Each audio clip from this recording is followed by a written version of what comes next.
All right, ladies and gentlemen. Hey, you're watching Sports Talk with BWatts Entertainment, along with Coach Dre, along with Steven with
BWatts and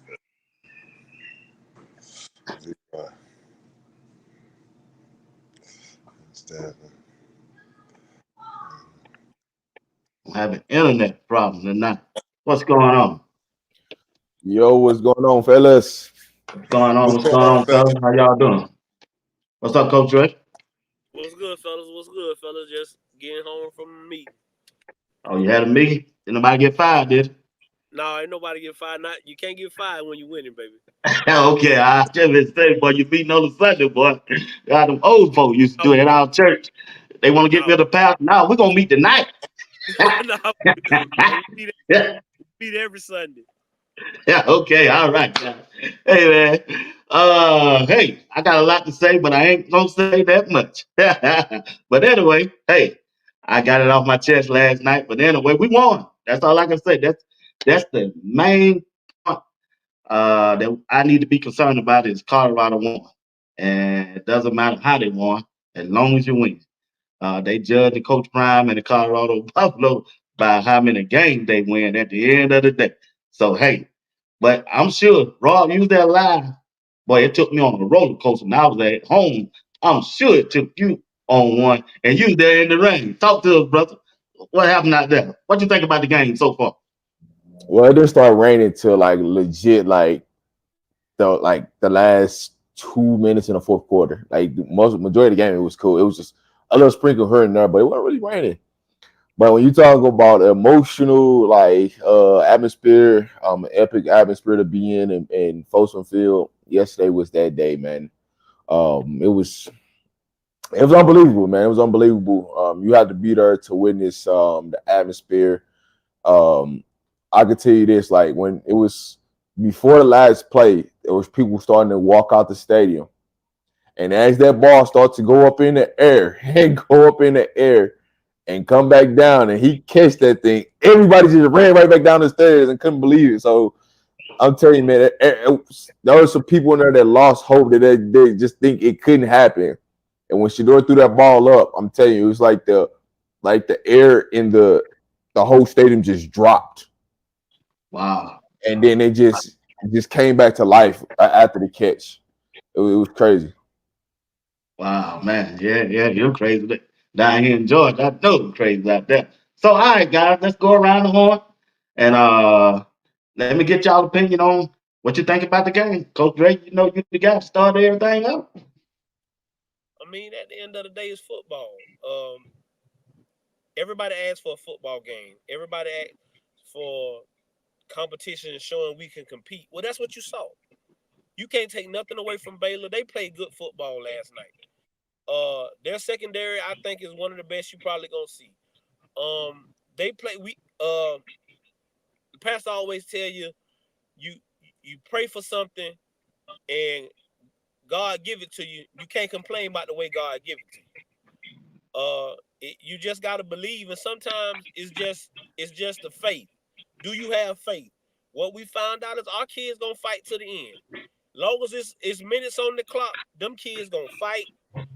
And Shedeur just want the ball in his hands with a chance to win the football game. We got some resilient kids. We got some great coaches. It was a football game, guys. Ups and downs, highs and lows. That's what football is. But what it also shows is the resilience and who has the toughest team and who believes and who gonna keep fighting. Baylor, it was a heavyweight prize fight, and we won. It was a heavyweight prize fight, and we won. And so we celebrate the rest of the day, but in the morning, we move on because it's you want to wake up Sunday morning 1-0. That's always the goal. They woke up this morning 1-0, and we can't complain about that. Good take, bro. Rob? I mean, when you look at it from a standpoint, I'm gonna say this: Coach Prime was coaching last night. If anybody out there to think that Coach Prime wasn't coaching, Shedeur, the biggest thing that I took away from this game is Shedeur's leadership. When he came to that sideline before that last drive, he came over there and he got on the offensive line. I'm talking about ripped them in the shreds and then built them back up at the same time. Talking about just destroyed them. Hey, listen, we gonna win this football game, but I need you to step your butt up. I'm just keeping it the clean version of it. But he also built them back up and let them know, like, hey, we need y'all. This is y'all moment. This is y'all opportunity to go out and show all the hard work we put in the offseason to help us get there. Coach Phil Lohos, I give a lot of credit to him because every freaking series, he was coaching his butt off. And that's exactly where I was sitting. I was sitting right there behind the offensive line. So I got to see every possession, every word, every ounce of what's coming out of Phil Lohos' mouth. And he wasn't scared to bench players. He benched Khalil Benson first. And after he benched Khalil turned up. He brought Justin Mayers in. Then he took Philly Houston out. Like, he was not afraid to bench players last night in that moment. Because if I could tell you everything that he said, it would be a story for days. But he held them boys accountable. He told them what's going to be acceptable and what's not going to be acceptable. He told them who was firing off the ball and who ain't doing their job. And if you weren't doing your job, he was pulling you. It's just that point blank. But overall, the thing that you take out this the most is they kept believing. They never gave up. Nobody's head was down on the sideline. And they understood that we get past this test, it's helping us build for the next test on the road. Because it shows if we get down, we can fight and come back, and we still got some dog in us. And I'll get to Rob Livingston next because I know we're going to get into Robert Livingston. So I'm going to leave it at that. Oh, yeah, we coming that way. Steve? Yes, what it showed me was this one here. Something beautiful is happening up there at Boulder. What you see is a team coming together. You see a group of young men that are forming that bond as far as teamwork. That's the first thing I saw because if you really look at it, Baylor made every play a football team can make. They got a touchdown on special teams. They made 2 catches that you can say whatever you want to. Those 2 catches need to go on ESPN. The one that the boy caught in the end zone for a touchdown, diving and spent on his back and slid 10 yards for a touchdown, and then the one-hand catch over the. They made plays, and then they got sacks on the other end. And if you saw that, that would remind you of that Washington State game. Last year, that was a 54-6 or 10 game. This year, they gave Colorado their Joe Frazier hit in the jaw, and Muhammad Ali got up and won the fight. That's what you want to see on a team. They got hit with the best shot, and they still came out on top. What a game. Okay, it was a good game, guys. It was really, man, it was an exciting game. I want to use the bathroom one time, couldn't even go, Coach Ray. I said, I'll go fit something, man. But anyway, hey, Coach Ray, when we look at the offensive side of the ball, just the offensive side and this player, the toughness of our quarterback, Shedeur Sanders, the hits that he was taking after He had released the ball, and especially on that last play. He knew he was going to get hit. He knew it when he rolled to the left and threw that ball to LeJohn. But he stood it in there. He got rid of the ball. He took the hit. Let's talk about the toughness and the resilience of Shedeur Sanders. Starting with Coach Dre, then we're going on. I mean, what is there to say about that kid? He from the old school. He built for it tough. He been taking hits like that for a minute. More to not to my liking. But the kid is tough. You see, he went back to his, if people haven't noticed, he went back to his Jackson State helmet that he had when he was at Jackson. He's just built for this.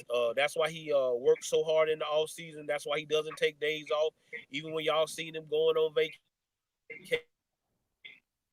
vacations, getting better at his craft. Like Rob said, you're not there to see it, but when you got that, when he has that camera on him, he never puts those guys down.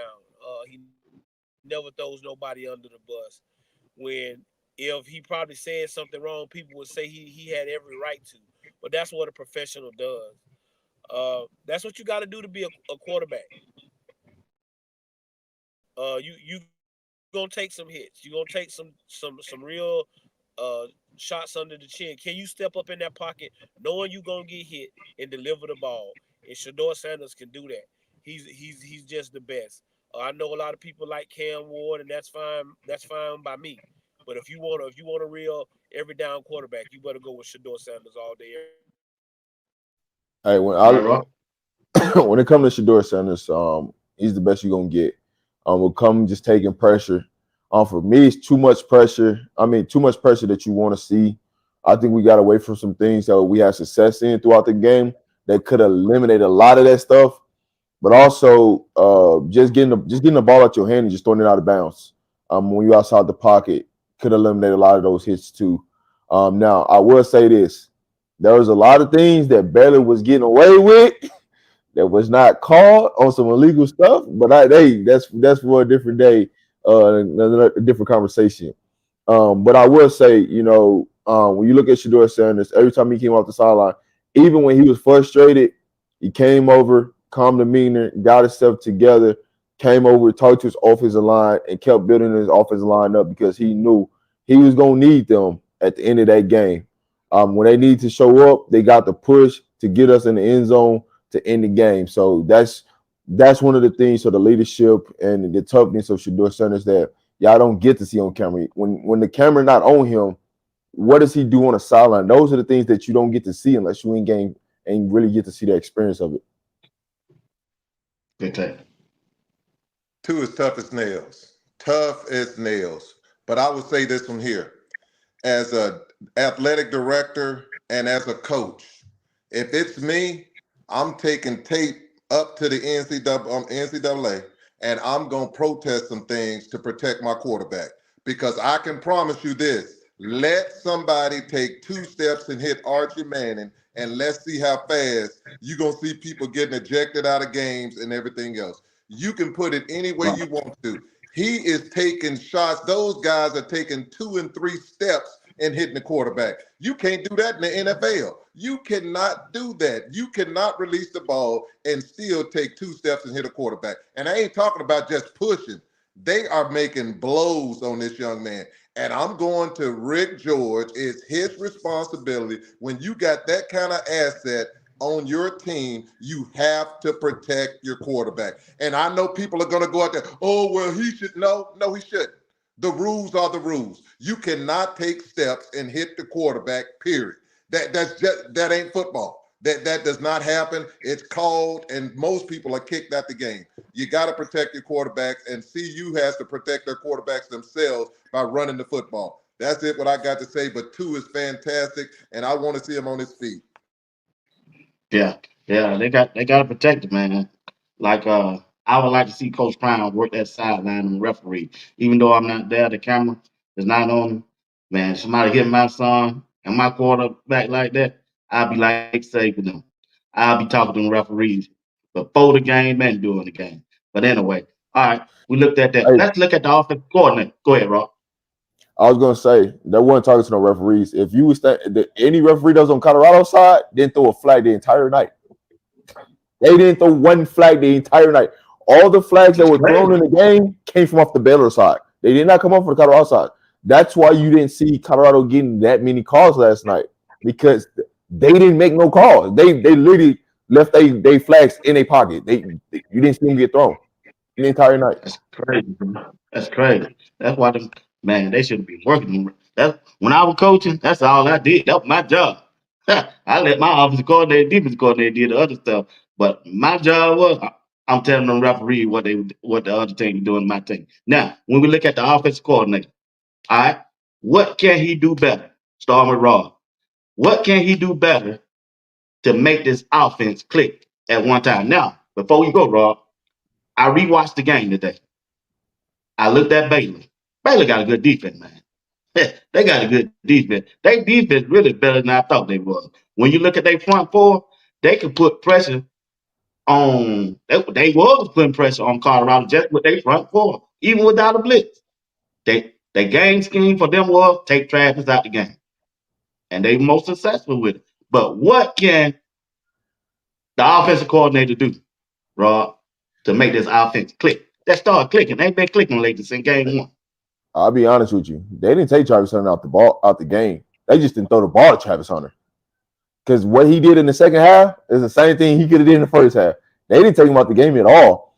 They just what Colorado should have did is when they went to 12 personnel and they put the two running backs in the backfield. If they stayed with Yeah. that, it wasn't nothing Baylor could do. They had better scouting. They didn't know what to do, but we got away from because we got behind because of special teams gave up big possessions. We got away from what we were trying to do. We were on schedule, right? We were going to stay with the two running back rotation with Micah and Miller or Isaiah and Miller. We was going to stay with that and just go off of it because it had success. But when we got behind because of special teams and we got a penalty, But they won that far a behind, holding Rob. call, it They won was that far behind. crazy. Just because you 3 point behind, but 7 point behind, that don't mean you got to get away from the wrong. That thing working, man. I know. Oh, trust me. I was at the game. I'm like, why are we going away from it? Like, well, we had them on their heels. They weren't getting pressure, right? It was Baylor front, right? Because the thing about it the most is when the player got hurt. I want to say it was number 9. When he went out, that's the person that was causing the most ruckus. He got the reason why he got an injury because of the late hit. That's how he got his knee blown out because of a late hit to Shedeur. But when you look at the offensive wise, he came with a good plan. It just takes time for him to get prepared. It's like, listen, what we did in the second half of the game, we could just do that in the first half of the game, and this wouldn't even be in the game. But we started going away from things that was working. So what I would say to this offense is, man, just stay to the basics, right? When we went to 2 tight end sets, when we went to 2 running backs in the backfield, I'm trying to keep it simple for people that don't understand football. So that's why I ain't talking real personnel scheme, stuff like that. But when we went to, you see the 2 tight ends and you see 2 running backs in the backfield, that's where we had our success at, right? You seen something different. You seen play action. You seen the willingness of the offensive line to come off the ball and fight and push to get out to the next level. You see Jordan Seaton get out to the next level to get to a linebacker, to open holes. We just got to just keep it simple and run the ball and everything else take care of itself. Go ahead, Coach Ray. I mean, as an offensive guy, I just think he had a plan. I think he was really doing what he wanted to do. I think he was going down his script of what he had scripted to do. But I get what y'all saying when you down 3 and 7, you don't have to deviate. But I think once like you say, once you scared about punting the ball, all that kind of stuff, I think like you say, sometimes you just start deviate from what you should be, from what you saw. Like everybody say, we like that 12 personnel. So what we know is that he has it in his repertoire and that we can run it. So we just, like I said, I just think he just needs to stick to his game plan. Even sometimes when it deviates, when it looks a little rough, we're going to have rough patches in there. You get what I'm saying? I don't think you need to deviate. I equivalated to South Florida when they was playing Miami yesterday. I don't care what Miami did, they kept to what the offensive coordinators kept to what he felt like was working. I'm not there with my eyes on it. But all I would say was sometimes just stick to it just a little bit more. Now, when you get down by 2 touchdowns, y'all know he wasn't going to go back to that. When you get down by 2 touchdowns, hey, we got to go back. We got to stand back there and try to let Shedeur bring us back, in which he did. But when we was down, maybe just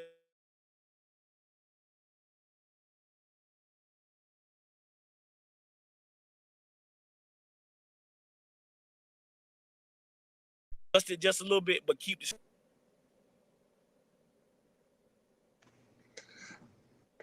patience and understanding.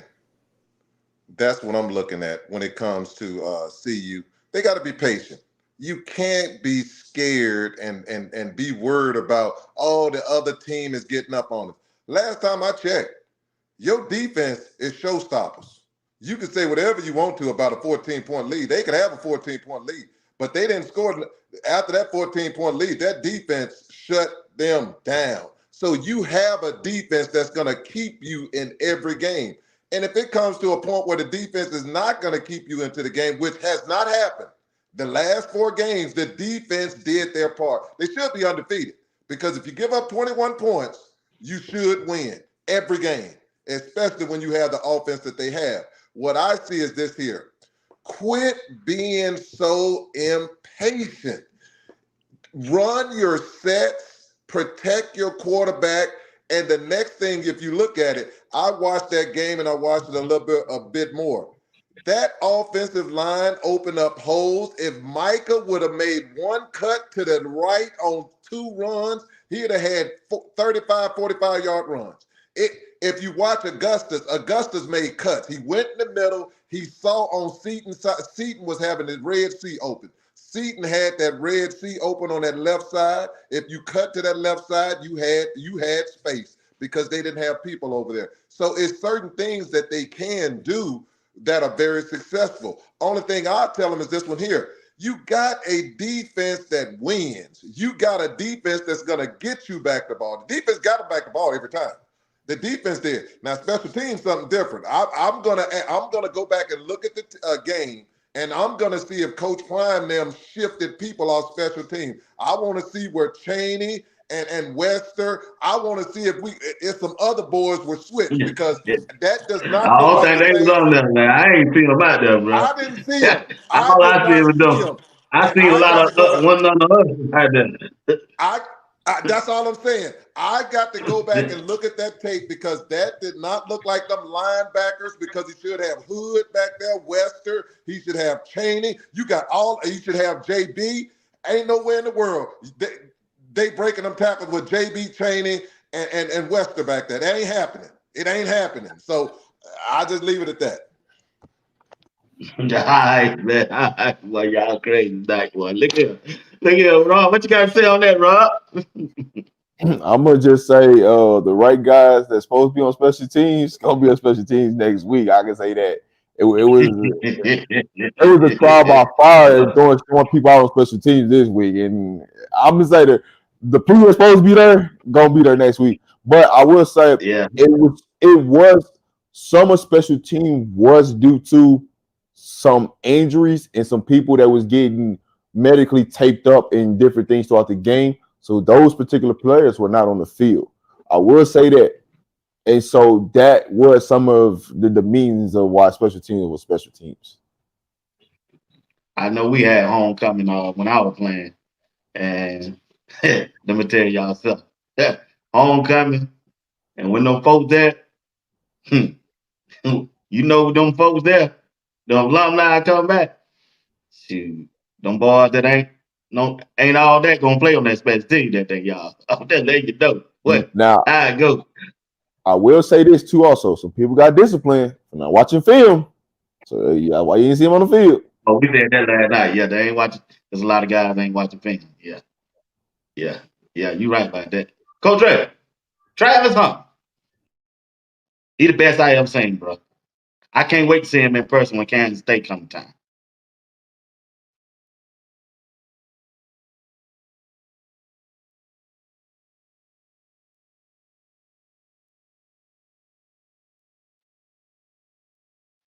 Come on, Rob. Oh man, Travis Hunter, man, he's one of ones. If you ever see me when I'm at the game, Travis fiance is always around me some way, somehow, and his dad. So y'all always see me around Travis Hunter some way, somehow. But Travis Hunter, man, he's just on a different level. I mean, no matter what situation you put him in, he gonna go make a play. Even when the game was on the line, I said, man, we just gotta make two plays. And I seen Travis Hunter. He was lined up. It was the play where he ran across the field. He was lined up by himself, and we had three wide receivers on the other side. I said, Travis Hunter finna get this ball. I said, they finna design this up. And he ran clear across the field, and nobody went with him. And luckily he failed because he accelerated. Like I'm talking about when the ball went into the air, like he just went into a different gear and just accelerated and just went and caught it. And luckily he failed because he would have walked into the end zone. He would have I walked into wonder the why end he zone. failed. Was it because he wet? Or he just gone too fast? Or he just tripped up? Or what? He accelerated so fast when he went to go up for the ball, his foot just came up from underneath him when he went to catch it, and that's how he ended up falling. But he would have walked in the end zone easy. I'm talking about it wasn't no Yeah, defender around him. He would have just walked in. But right. those are the type of plays because it was before halftime. Travis only had like 3 targets, and it wasn't that he wasn't open. Shedeur just went. They just would not throw the ball to his side. If they would have just Wow. gave him an opportunity to make a play, the plays would have been made. Because in the second half, those same opportunities, the same coverage that he was seeing first half, they seen second half. And then they start throwing him the ball. And guess what happened? He just started going making plays. So it's just Man.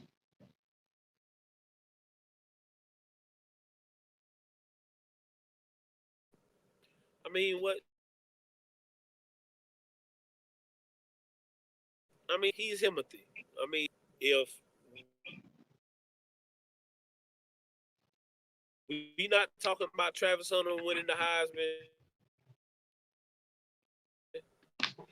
I don't know player, bar none. He's the best college football player, bar none. There's nothing else for nobody else to say. He said Shedeur came to him and say, "I get me the ball back. I went and scored a touchdown. Go get me the ball back." And he went and delivered. You see how much respect and love Coach Prime has for him because he's just a great kid. But that's what I think we need to teach kids.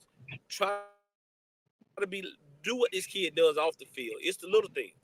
It's the little things why he gets the high praise and why he does the big things because he does all the little things right. He goes to practice, he go home, he game a little bit, watch film. He ain't out in the streets. He ain't trying to chase nobody else. He got what he want at home. He go home. He's just and he goes. I know a lot of people are saying, "Oh, he doing too much on the sidelines." He's just a competitor, and like he say, I know I can bet on me. I can bet on me. So get me the ball. I know what I can do. I know what I can do to make it happen, and that's what he is. But he's like I say, if he don't win the Heisman, there's something wrong. If he don't win the Heisman, there's something Right. wrong. I agree. It's no Heisman if 12 ain't in it. You can just change the name of it and just say it's a quarterback trophy and call it a day, or it's a quarterback award. If you're telling me the best player in college football, you could close shop right now. And I'm saying close shop, and everybody talking about he's already had his Heisman Trophy moment. He done had that 4 times. I can name 4 Heisman Trophy plays that he done already had. He has done that in 4 games, and he have only Colorado player 5 games with 100 yards receiving. This is what's special. We just got through talking about young men not watching film to get on the field. We just heard that. Young men would not watch film to get on the field. This guy knows the offense and the defense.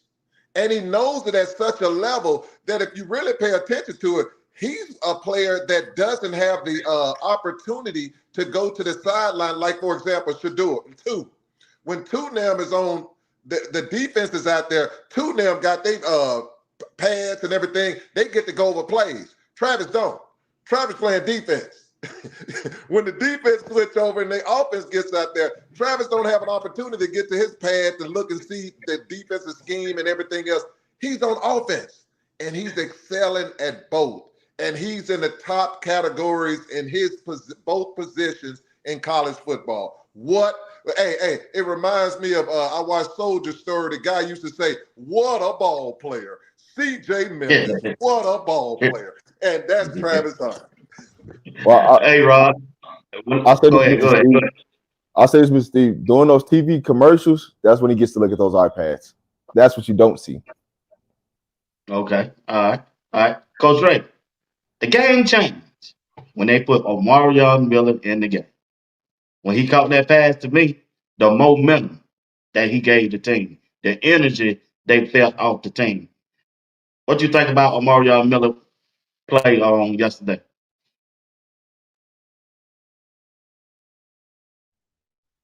Hey, it was resilient. I mean, the kid knew he wasn't down. Most kids would have some people would have just stopped. He didn't stop. He knew he wasn't on the ground. He made a play. And if you watch well off or you watch any of the videos, you see Shedeur comes to the sideline and say, we really needed that. Kids that's watching football, and this is what football is. All of that crying, all of that, when your number is called, will you make a play? That's all it takes. When my number is called, am I ready for my moment? All football is moments. Can you make the best out of your moment? Omarion Miller made the best out of his moment, and then you saw him the rest of the game, making plays and being on the field. It's just about the moments. And, everybody's been making plays. The other 4 receivers we've been talking about, they've been making plays for the last 3 games. Yesterday was Omarion Miller's moment. And so I'm happy for that kid. I do feel like he gave us a little kick of adrenaline, a boost. And so now I think you will see a little bit more of Omarion Miller. But also, again, that put some fire under some guys in practice. Because, hey, when Coach, I know one thing about Coach Phil, he's going to go back and watch that film. Hey, man, Omarion, hey, listen, might take going to take away from some of your playing time because Omarion is showing you that he's ready to play. So you just got to be ready with your moment because a lot of kids, they soak in them kind of moments. And then he wouldn't have been ready for his time. But he didn't soak. He did what he was supposed to do, doing the little things right like we've been saying. And when it was his moment on the biggest stage, when they needed him the most, down 14, Omarion Miller came up big. You can't ask for nothing else. So I'm so proud for that kid and happy for him. Omarion Miller, he actually was in the game before that. People just didn't realize because they had a rotation last night. Anytime you seen Will Shepherd come out, he came in, and when Travis came out, Will Timmons came in. The problem was they just wasn't throwing him the ball because it was going to LaJohn or to the running back or to Horn that they was attacking. But when he got the opportunity, and the opportunity came on a broken play, that where 2 was running out of bounds and just seen Omarion Miller and just threw it to him. It wasn't even a designed play to him. And the key player in that moment that people don't give credit to was Jimmy Horn. Because Jimmy Horn don't make that block, he don't score. Like Jimmy Horn put everything on the line and put his body on the line to make that block to help him free him there. And it was just a hell of a play, right? Because where he made the catch is right there by the Colorado sideline. So you literally see everything like, oh, he good. That's a touchdown. You can replay this all you want. You see it. It was too much grass underneath. Like it's a touchdown. But he just excelled in his moment. And like we've been saying, man, just keep chopping wood. Every day, just keep chopping wood. Keep bringing your lunch pill. And when your moment comes, you got to go take it. And what he did was he went and took that moment and ran with it. And they stay with. I give Jason Phillips all the credit because he stayed with his rotation wide receivers. He didn't deviate from it. He didn't just leave everybody in to get tired. If you don't look like you running your roster at 100%, you out. That's how it was. And he was rotating. And when Travis needed a blow, somebody came in. So you got to see him use the wide receivers in a different multitude. They start moving wide receivers around, moving Travis on the inside, putting Horn and Webster on the outside. So you got to see different things. But Amari Miller did his job last night. He just accepted his moment. It's special to see a young man get his opportunity and that young man take full advantage of it. That's what he did. You also need to recognize he's a heck of a blocker too. I've seen some plays where he was out there blocking. So you need to recognize when it comes to Phillips, and what I have to give him credit for is this one here. He is letting those receivers determine how much playing time they got. And what I like, when you saw other receivers weren't focused and dialed in, he was nice enough to say, we're going to bring in these other players to get them an opportunity to see if the game is going to change over. And you can say whatever you want to.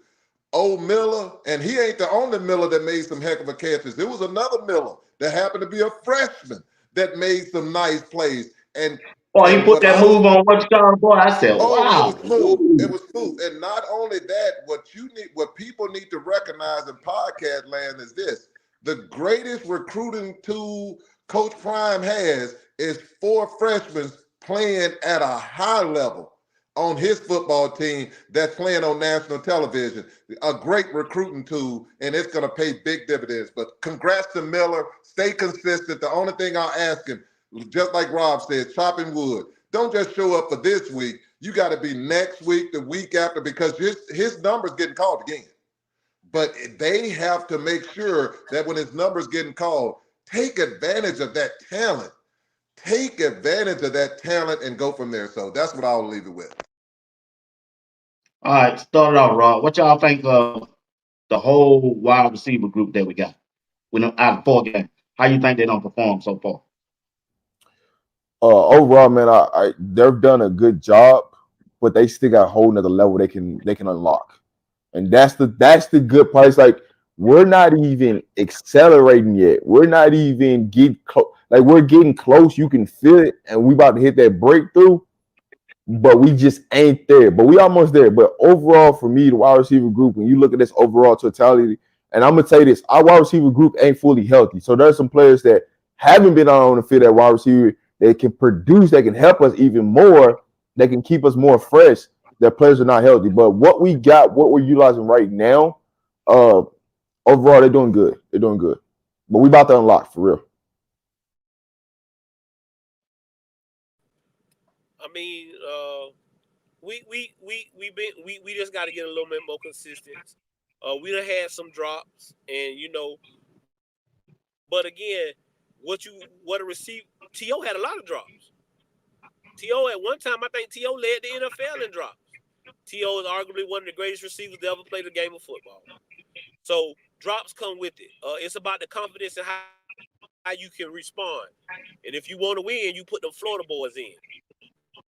Colorado State last year, Jimmy Horn. This game I last didn't talk about Lajante West. You want to win? You put them Florida boys in. We built different. When the money on the line, we gonna shine. So we gonna do. We just gotta keep doing. Gotta keep chopping the wood. Gotta keep getting better. Like Rob said, we're not healthy. No baby T.O. right now. I don't think Caleb Mathis is 100%. I know he's dressing, but I don't think he's 100%. But you gotta be happy with Omarion, and then like you say, you gotta be happy with what Draylon. Cam McHale, I don't think he's healthy, because I think if he was healthy, he'd be able to help just like Draylon is helping right now. So, it just come down to the point of You get what I'm saying? Everybody want to bash and do this, that, and the other. Man, these kids are. Travis give you 100 every week. And at least it's 2 other receivers gonna give you anywhere from 60 to 70 yards. So when you get in that, I don't know what else you want from them guys. Except for like I said, we need to start with some of the drops. But we also making tough catches. Jimmy making some catches across the middle, getting hit. Great catches on the sideline. I think people forget Will Shepard made a great. I think that was a catch. I don't think that ball hit the ground. I think that was a catch. I think, and that again, it's about the moments. If that's a catch, we score on that drive. You get what I'm saying? If that's a catch, we score on that drive. So It it's ain't no about if, the it was moments a catch. football. It's the ups and downs. Huh? It was a catch. Yeah, you get what I'm saying? It's a catch.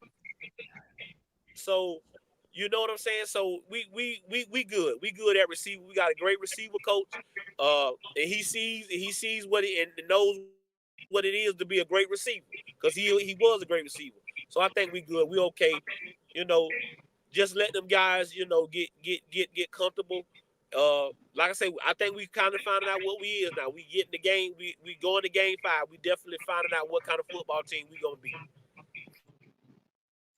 I'm telling you, the receivers. I'm very confident in the receivers. Just look at the numbers CU putting up, and they're putting these numbers up, and they're very inconsistent right now. When you're putting up 38 points in a game, 31 points, and you so on, you're doing fantastic. Those are great numbers, especially when you got a defense that's only giving up 21 points per game, at that. 21 points per game. So they're doing fantastic, and they're very inconsistent. Have too many, series where they're on the brink of scoring and don't. They're going away from some things. I will put it to you this way. You got talent when you got that guy Jordan number 80. That's a talented kid. That is a talented kid that ain't seeing the light of day. But he has anywhere else, that young man will be playing. And I'm talking about putting up nice numbers somewhere else. But he's going to really be a star later on when he gets his opportunity. But all I'm saying is this. Phillips is working that room magical. And he's working it magical because Jim and them realize they got to produce. If they do not produce, homeboy, you got some dogs behind you that said, I'll take that. And this is the key. You're on national television. Every week you're national television. I ain't talking about no just Rudy Poo games. You are main event. And millions of people are watching. You have an opportunity to put your brand out there, and they're doing a fantastic job. Kudos to the receiver. Stay focused.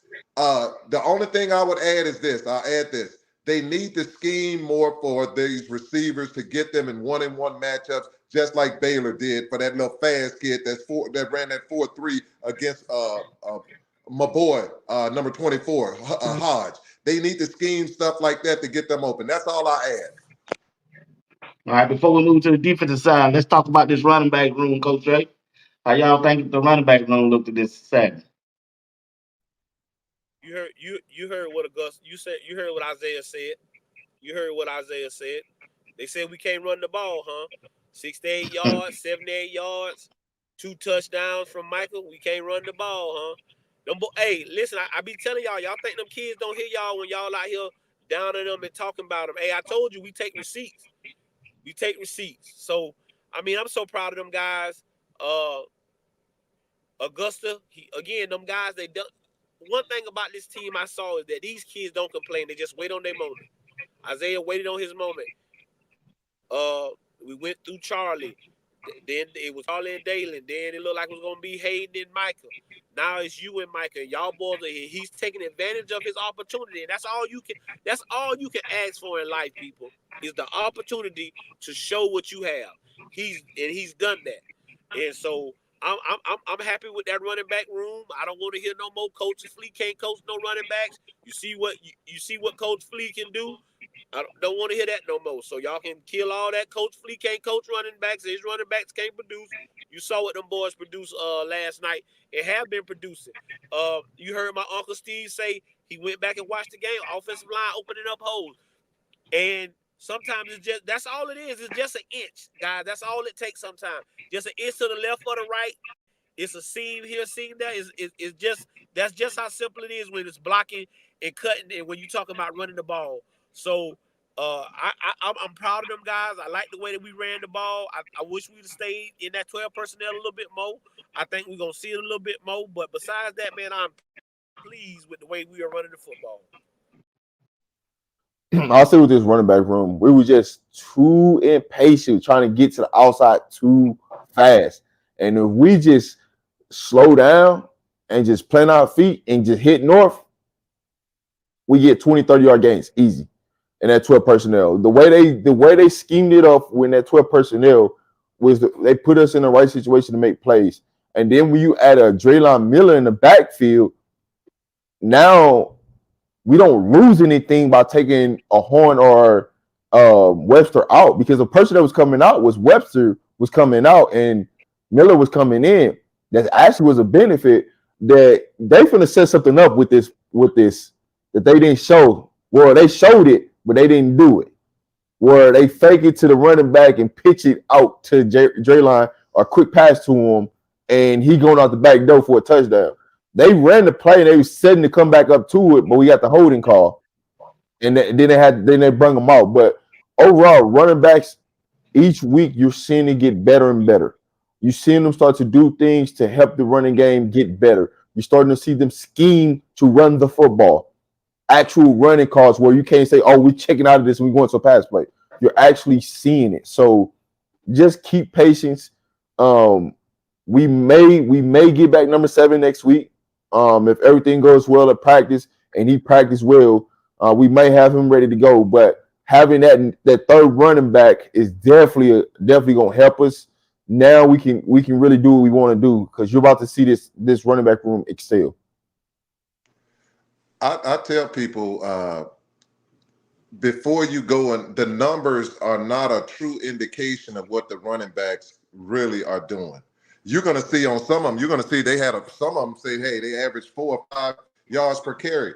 But what you are not going to see is this one here. When you go back and watch that tape, the plays that 2 has, where the running back has the ball and he takes it from him, that the middle is wide. When I say wide, it was so wide open that 2 saw it after he saw the fact that he should have gave it to the running back, Micah. He ran his butt right on up underneath there, and he got 4 or 5 yards. But if Micah would have had that ball, he was gone. He was gone. I mean, that middle was wide open. You also had some where you had Augustus over there with the ball, that if he would have got the ball like he should have, that, Seaton side was just, yee-hoo, I'm over here. So when you're watching this, and my next thing is this one here, what you don't see with the running backs. The running backs, Micah now run for 12 yards. Why do we go away from the run? If you hit something for 12 or 15 yards, keep knocking them upside the head. I just think sometimes we get too cute double reverses. You don't do double reverses in college football. Them days over with. You don't run double reverses. That no, and no. If it worked one thing, boop to do. Stick away from that. Stick with it. If you watch Michigan was beautiful against USC. When I say blocking and running, and how you got, we don't use Seaton and my boy Benson to their full, they can move. Why aren't we planting them boys and having them boys rotate and where they're able to move and hit somebody? Those are the things that I like to see, especially with the aggressive defenses that we played. So I have no problem with the running back room. You can say, yes, sir. To that point, we had a play set up where we got Khalil Benson out in open space where he's finna take somebody's head off, and the running back didn't catch the ball. Didn't catch the ball. Nah. You know, when they were running that ball, Michael got the 15 yard. You saw Travis. Run it again. And 2 didn't run it. Boy, he was mad. Boy. Travis was hot, man. He was hot, man. I just like the competitive spirit in Travis, man. That dude want to win so bad, man. He can taste it, bro. He can taste it. Cause they got the team, y'all. They got the team, bro. BWatts. They got the team. BWatts, you hit it right on the head. If they just kept running the ball, Baylor was done. They was finna fold. And he seen it. He's like, yo, run the play. Like this, he told him 2 plays. Run the ball. Just roll it. We good. Just roll it. We don't need to do no play action. Just go. Like Just get, don't ain't line up. Just run the same play again. Rain and wet, they slipping, they tired. I said, man, then they went back to the whatever, that same old passing thing again. But anyway, all right, offensive line. Let's talk about it. Mr. Dean, I'm gonna talk to you this time. Offensive line. How they look? Are they progressing or going backwards? Or they didn't match up well with Baylor? Or they did okay.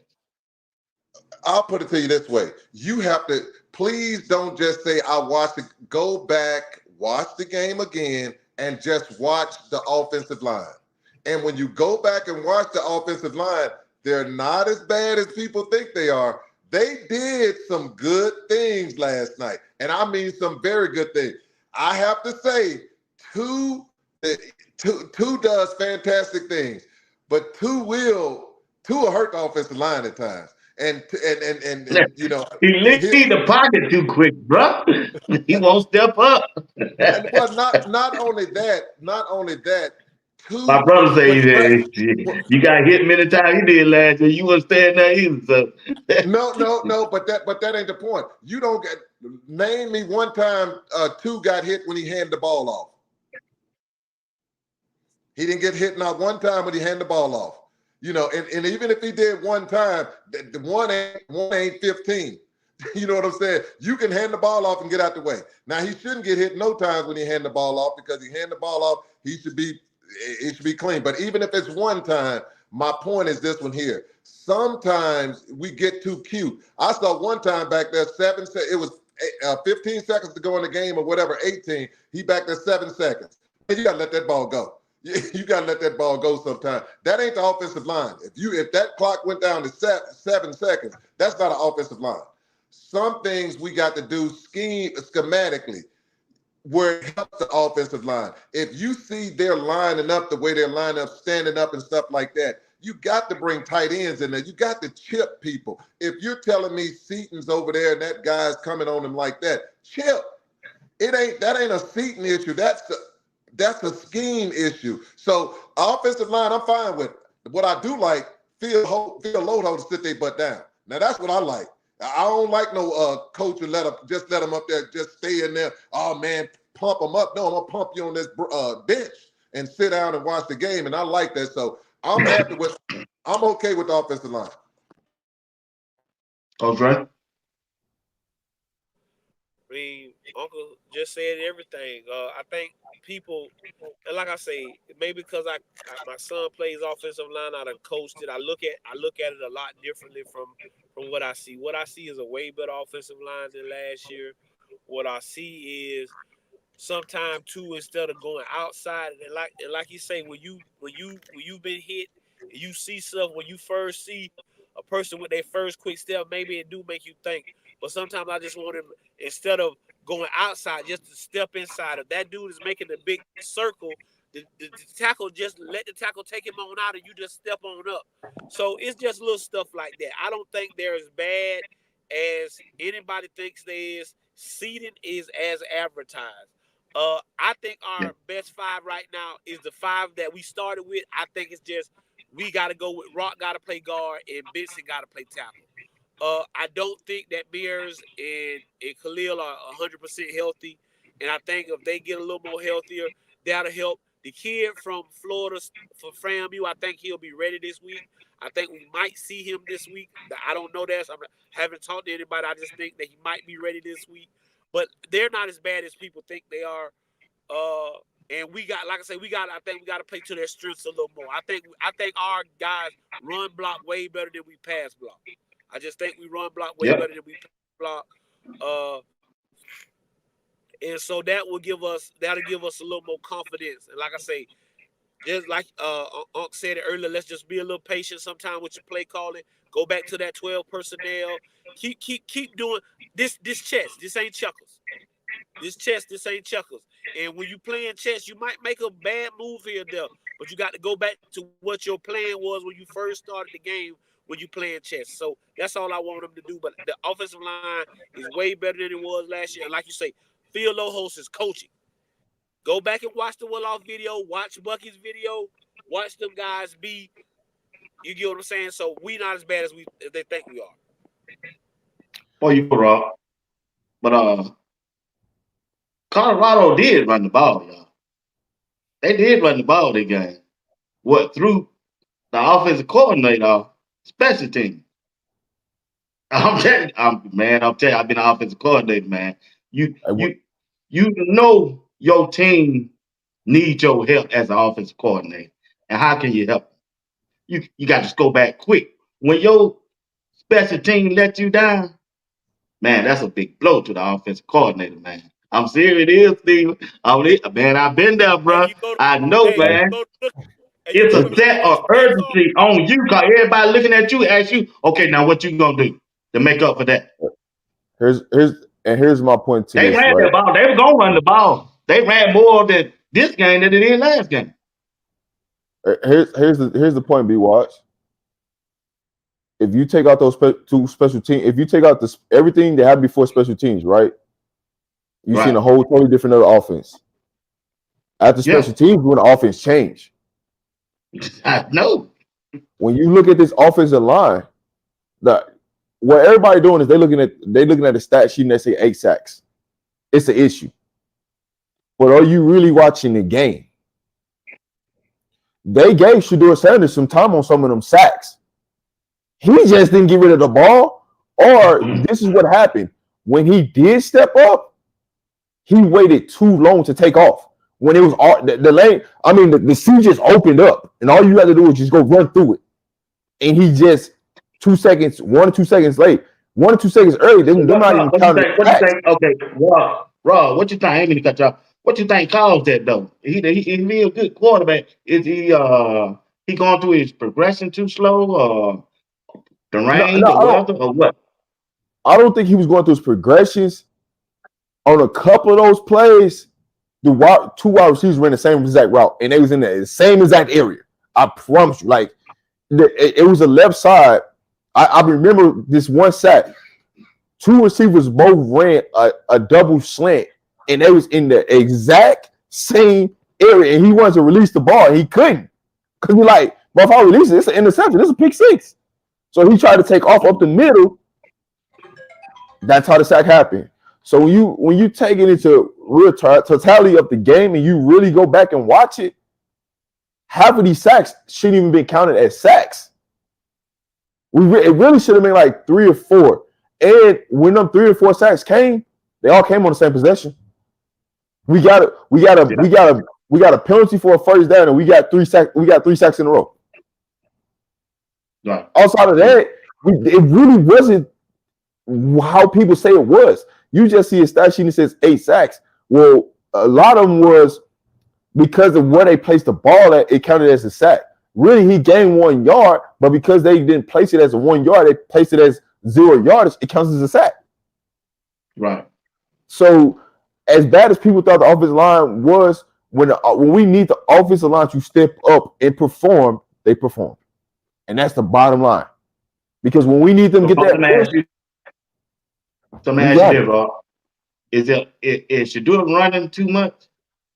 No. You got honestly, he ain't running enough.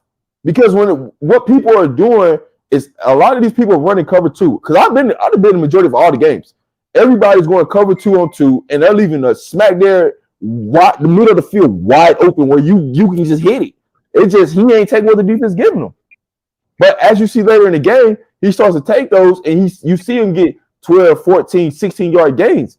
Those have been open all day. You just ain't taking them because he trying to find an open man. He trying to take team ball, but sometimes, man, you just got to take those. You got to take it because on third down, I think wrong. Man, I'm worried about the hit.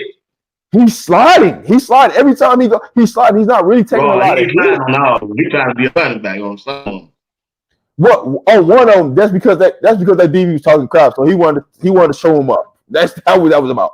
But in reality, he was sliding on majority of his runs when he actually did get out the pocket to avoid hits.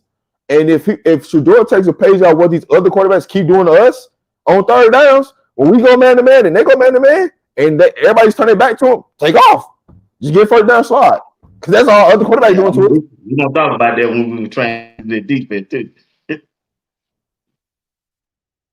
Hey, I mean, overall, the offensive line didn't play as bad. Now they did have some moments where hey, I'm not gonna lie to you. It looks suspect. Yeah, boy, I said, gee.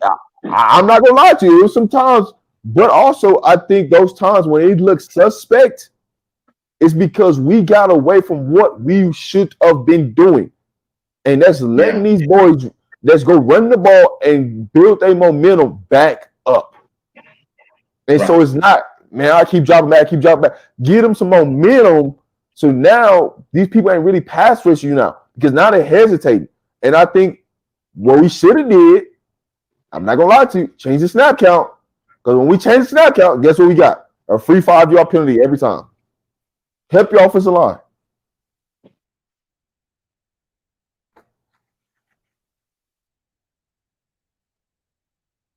All right.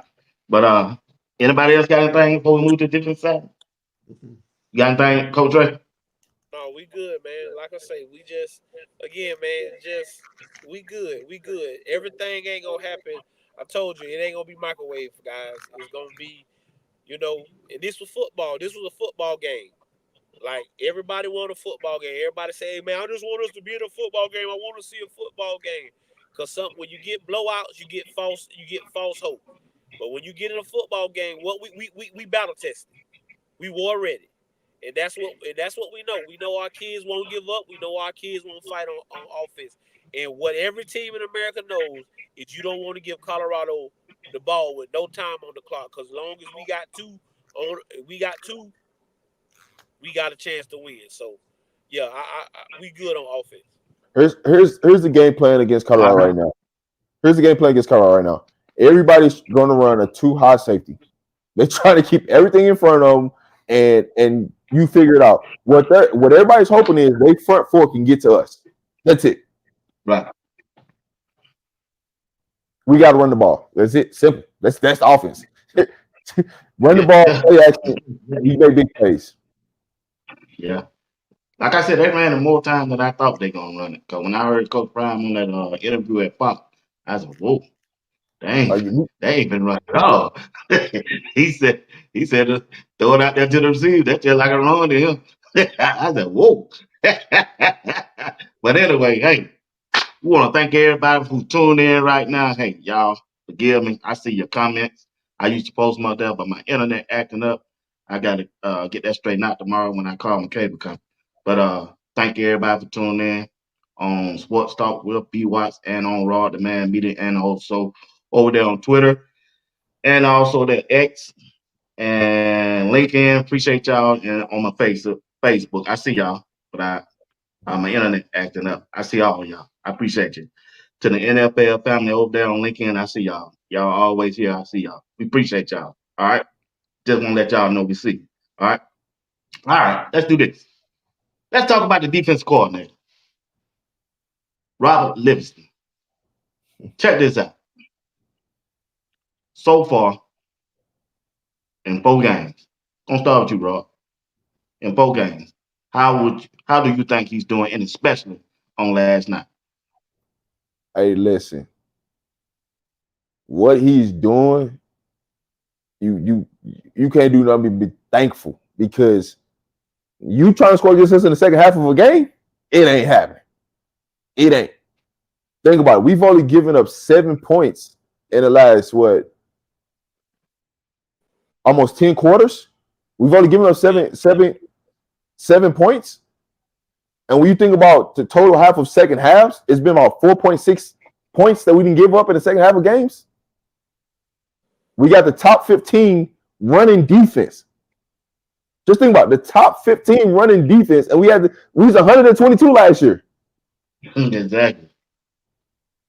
So all we gotta do is if we're able to fix the first half of limiting people from scoring, and I can't even put it all on defense because special teams gifted them 10 points. They never gift them 10 points. We don't even have to worry about this lights out, game over. But what the defense is doing and the game planning, and they got it. You gotta give credit where credit is due. It ain't just Robert Livingston. You gotta give credit to Coach Hart. for what the linebacker play. He got one of the top linebacker crew. You got to give credit for the deep. You got to give credit to the defensive line. You got to give credit to the defensive line coach.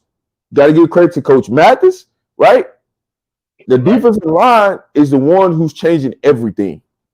And what Warren Sapp, what Coach Lewis, and what Coach Dancy is doing up front is changing everything that we can do on the back end. And on the back end, we just got to shoot up a couple things that we put on tape we shouldn't have put on tape.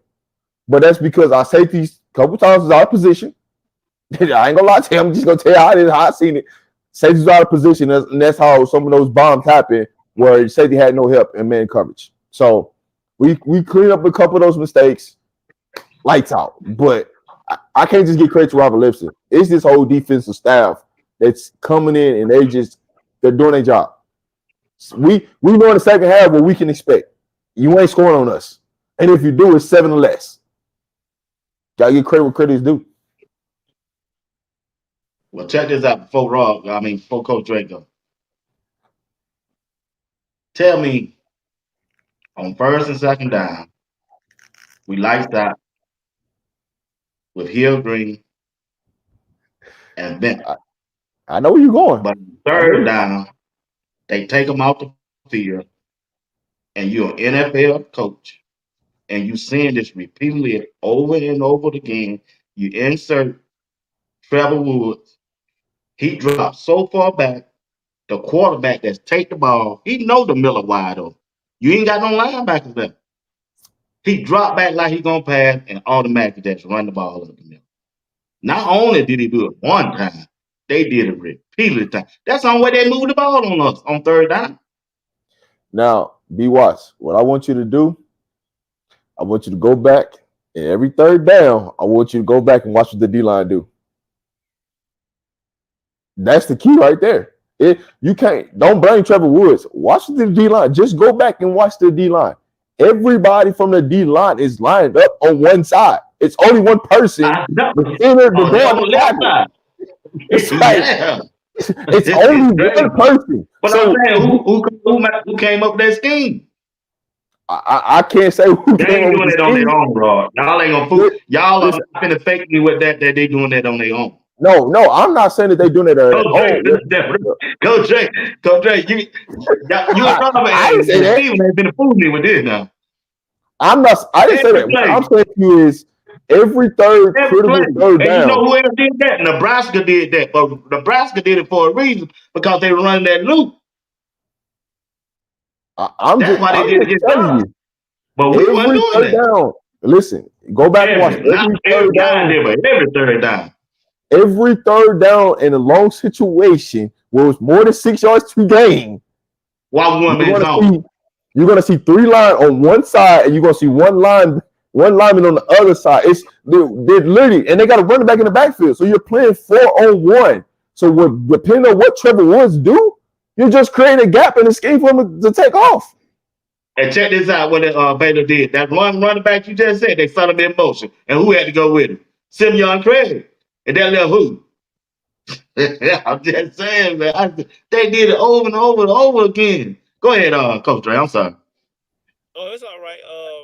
Again, right now, if you're talking about top defensive coordinators in the country, if Robert Livingston ain't on that list, then what are we talking about? When you get to a football game, you better come out the first half and do what you finna do. Because when he go in there and get to watch that film and get to see what he got to do and what he got to put people, it's a wrap. He's one of the best adjustment defensive coordinators I've seen in a long time, in a very long time. Marvin Lewis, Rex Ryan type of guy who makes great adjustments on the fly. And those guys will strictly run through a wall for Robert Livingston.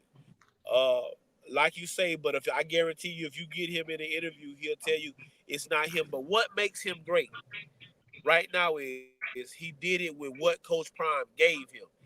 It's not damn one of his guys. It's not nobody he brung in. He had to come in and work with what he had. And again, I told y'all this the other night. You got a Hall of Famer. You got NFL stars. You got guys that's been with Prime for 20 years. He was not intimidated.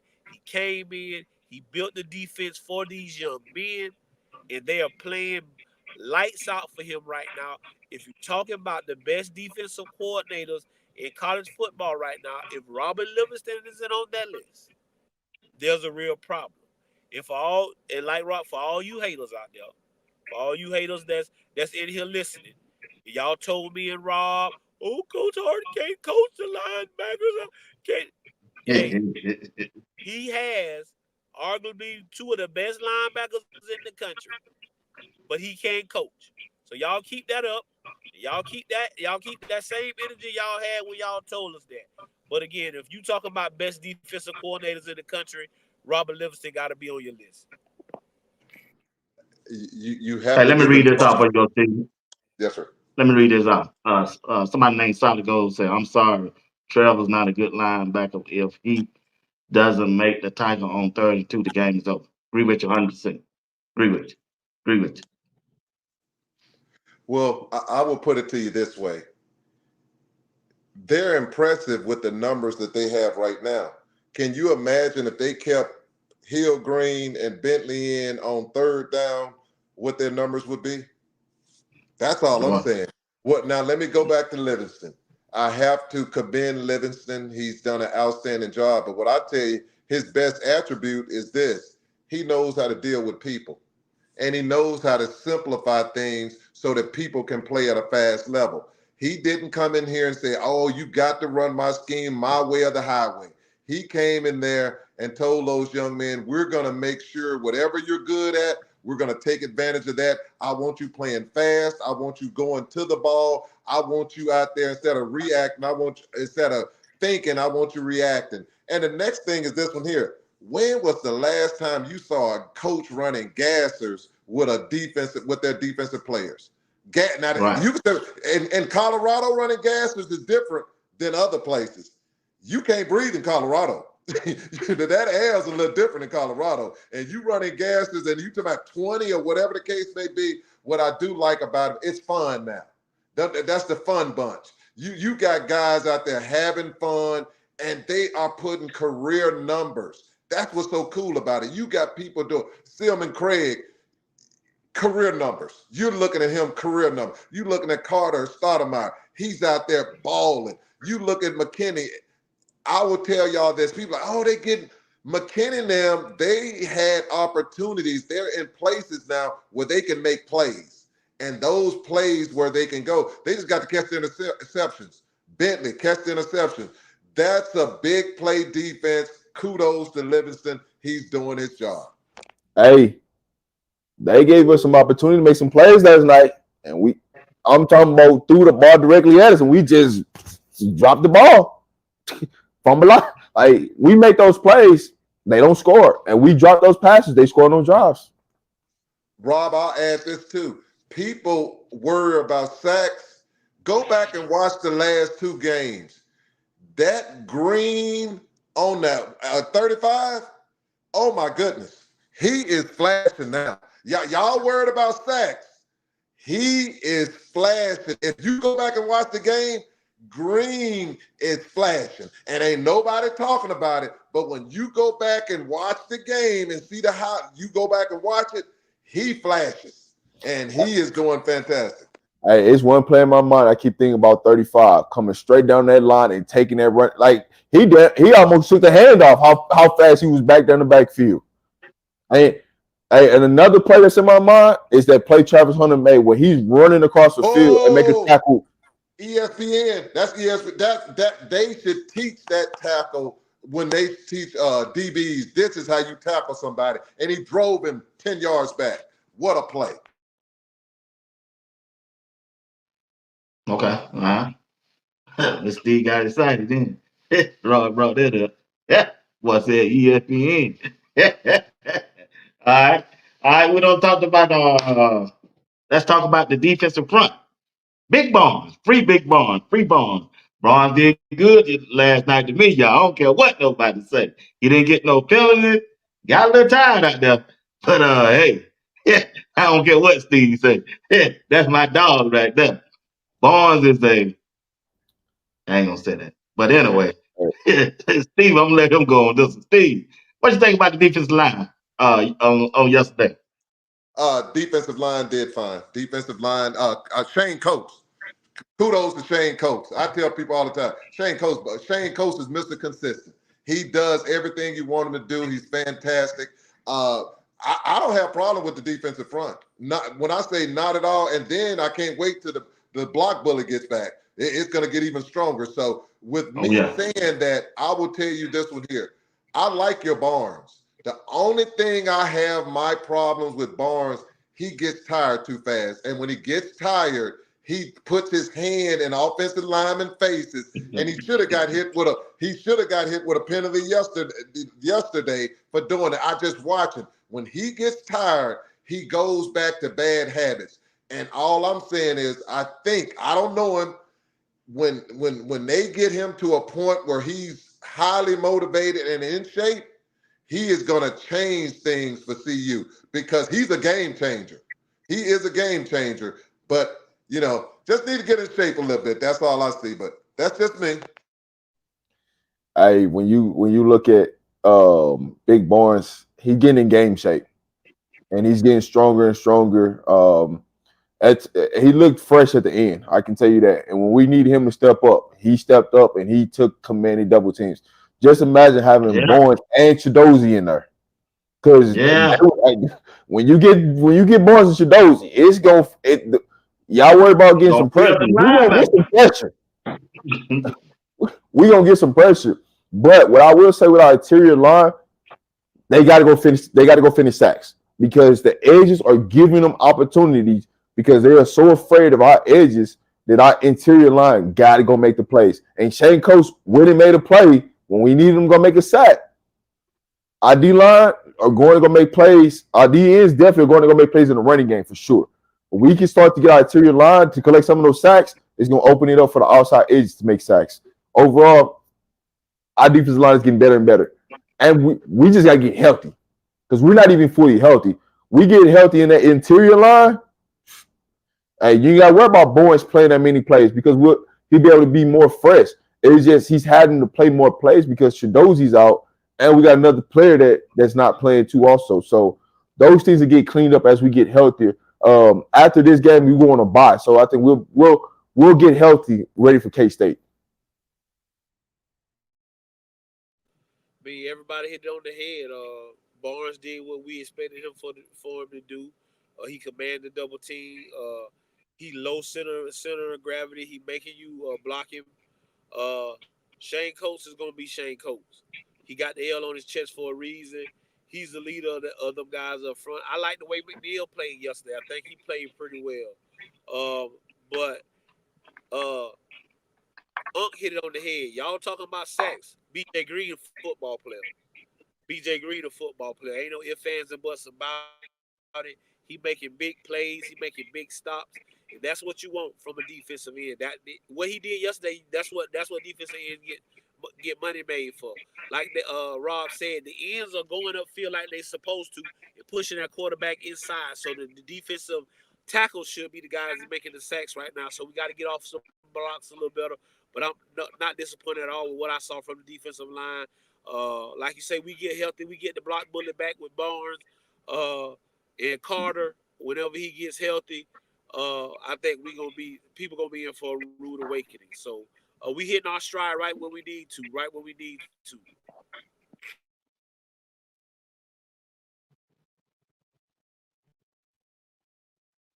Everybody don't win. Steve, you go? Okay, my bad. All right, let's see. Hey, linebacker room. Let's talk about this linebacker room, Coach Drake. Talk to me. We got two of the best in the country, coached by Coach Hart. We got a chainsaw. He ready to get off the chain. We coming to Florida. You know he ready to get off the chain. And then JB. So the way those guys are performing, but the way Hill Green is something special. He's something special, guys. You are watching something special. The way that kid feels the holes, and the way you hear the pads clack when he hits somebody, and the way you going down when he hits you, is what we looking for. Bentley has Bentley has done everything you've asked him to do. And I think, I don't think Bentley is 100% healthy right now. I think he's fighting through whatever he got going on because he know his team need him. I'm just, hey, you can't say nothing bad about these linebackers and the way they being coached. I think the guy we got in, they come in from Michigan. I think he's helping a lot as well. You get what I'm saying? So we give him a Right. kudos. But the way these offense, the way that Hillgreen and Bentley are playing, when Trevor get in there, he making a few plays, but I understand. I'm with y'all. I want to see them three. I want to see them two out there. I want to see a little Webster. Hopefully, we can see a little Webster this week. So we just, Y'all, hey, but listen, I don't mean to cut y'all. go ahead. If everybody say Webster, Coach Ryan don't watch this show, y'all. I'm telling you now. They hear us. They hear just like every time we say something, they go back and do it. Might take them a while. Bruh, keep calling Webster's name. All of Man, y'all. Keep calling his Hey, he a name. Florida, he a Florida boy, Even so when y'all I'm do gonna y'all stop. show on tomorrow or whenever y'all do, keep calling Webster's name. I guarantee he hit the field. But yeah, but we ain't got nothing bad to say about those guys. I like the way they're playing. And the biggest thing is we got some selfless kids on this football team. We got a lot of True. selfless True. kids. We don't have no Yeah. selfishness. These kids are about what's best for the football team. It's the football team first and my feelings second. And when you got selfless guys and not selfish guys, because there's a lot of football teams, they got a lot of selfish guys and not a lot of selfless guys. But that's what we got. And but that linebacker room, you can't say nothing but good things about those young men. here's what Rob, I'm gonna say. before you go, Rob. I'm talking to you, Rob. I'm talking to you. What can the defensive coordinator do to please Trevor Wood without putting him on the field linebackers on third down? What else they can do? What I just need to know what else they can do. I know, Coach Dre. I ain't basking you, bruh. We got lights, man. We can shut out anybody, bruh. If I don't see Trevor Woods on that field on third down, I ain't scared to say it. I don't send the message to Coach Hart. Listen, Tell me what we can do, Ron. I honestly I don't have an answer for that. Okay, I I'm ain't being gonna put honest. you in that. I take And, that and back. I know they watch. I ain't gonna put you. here's Yeah. the reason why I don't have an answer to that. Because I think Mr. Cheney Chainsaw and Mr. Webster finna get unlocked on third downs. And you ain't finna have to. But I'm trying to hold back, but I think y'all about to see them boys in these next two games, especially going against a running team. I think you really finna see them boys get unlocked that can cover on third downs. You giving Trevor Woods every opportunity right now to show what he got. But you got two linebackers over there that's salivating at the mouth. And all they waiting for is just to hear their number called. And I'm telling you right now, they number about to be called here soon. So I'll just be patient about it. But what can you do with Trevor Woods in the game? Honestly, it's just a scheme thing, right? What are we matching up against? When you look at this last team, they wasn't really a passing team, so we didn't really need a linebacker out there for coverage, right? And like Prom said they said in the press conference, they prepared, they knew they was gonna run it, and they just didn't execute. But what you can say is when they got time and crunch time, who was the linebackers that was in the game that wouldn't make plays? That's what matters. First and second down, we ain't got nothing to complain about. It's when we get to third down, what are we gonna do? Okay, what you gonna do? That's the key thing. We gonna be patient and let these guys. Again, Yeah. I done told y'all. Yeah. I think Rob answered y'all question without answering y'all question. He told y'all I'm giving you the opportunity to show me that if you can or can't do it. So, like you say, let's see what this week brings.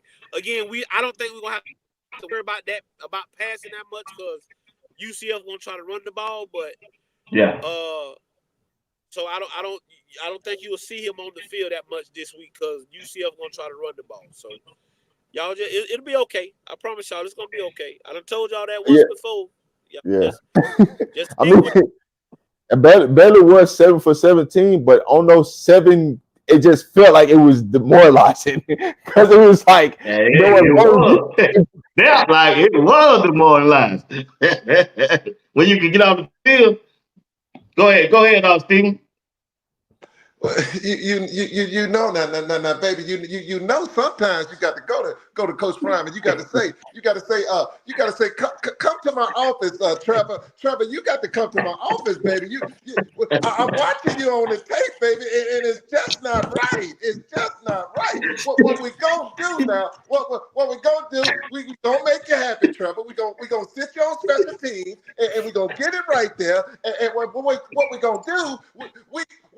We moving you because I got a chainsaw. I got a chainsaw right there, and I'm hell bent on keeping them boys out there because them boys bad. Them boys make me feel. You know, they make Ray feel good, and when Ray feel good, Ray sing good, and we just Don't can't go, have them don't go, out here Ray. Don't go, Ray. Come because back, of the Ray. leadership. Don't go.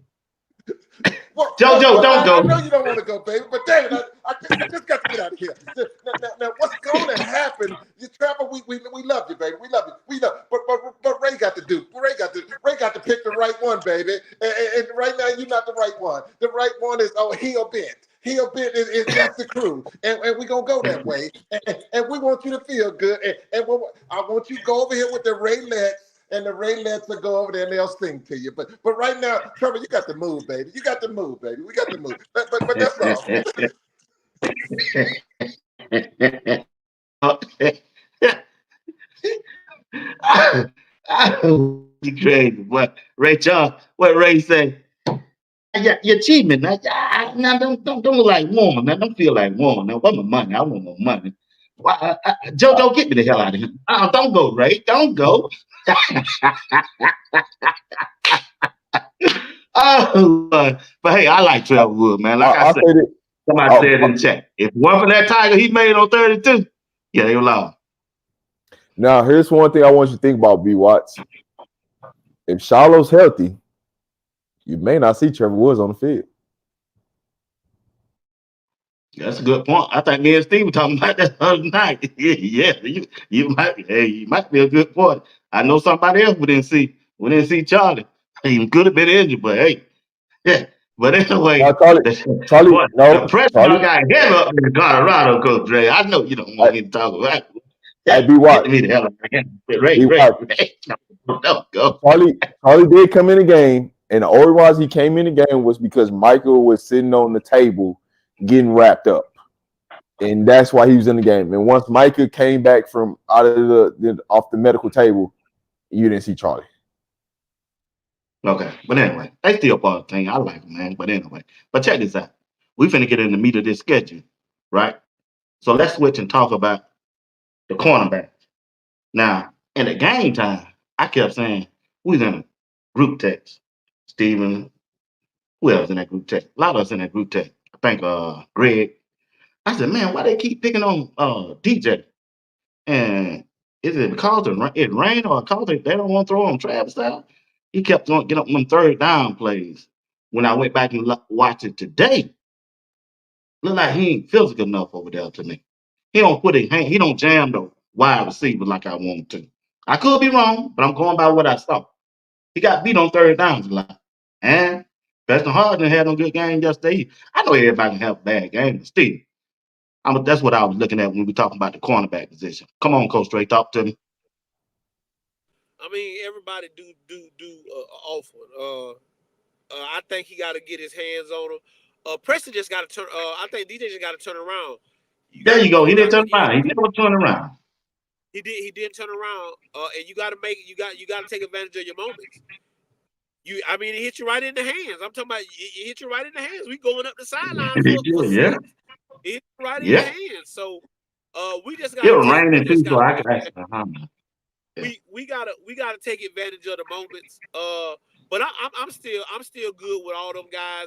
I see 3 out there a lot, so I'm good with everybody. Everybody gets beat. Preston, on that play, that's the fastest kid on their team. Like I think they said that kid run a 4.3. You gotta get your hands on. you got to kind of knock him off his route, because if you just straight let him run Got down to. the field, you ain't gonna run with him. You know, Preston ain't got that kind of speed. I mean, he got nice No. speed, but not no 3 type speed. So I'm not concerned. I still feel like we played good. Y'all seen that man, the one number 7? He's a real dog. He's a real. Yeah. I know Cole put that L on his chest. He need to get that D on the other side, because he's a real dog.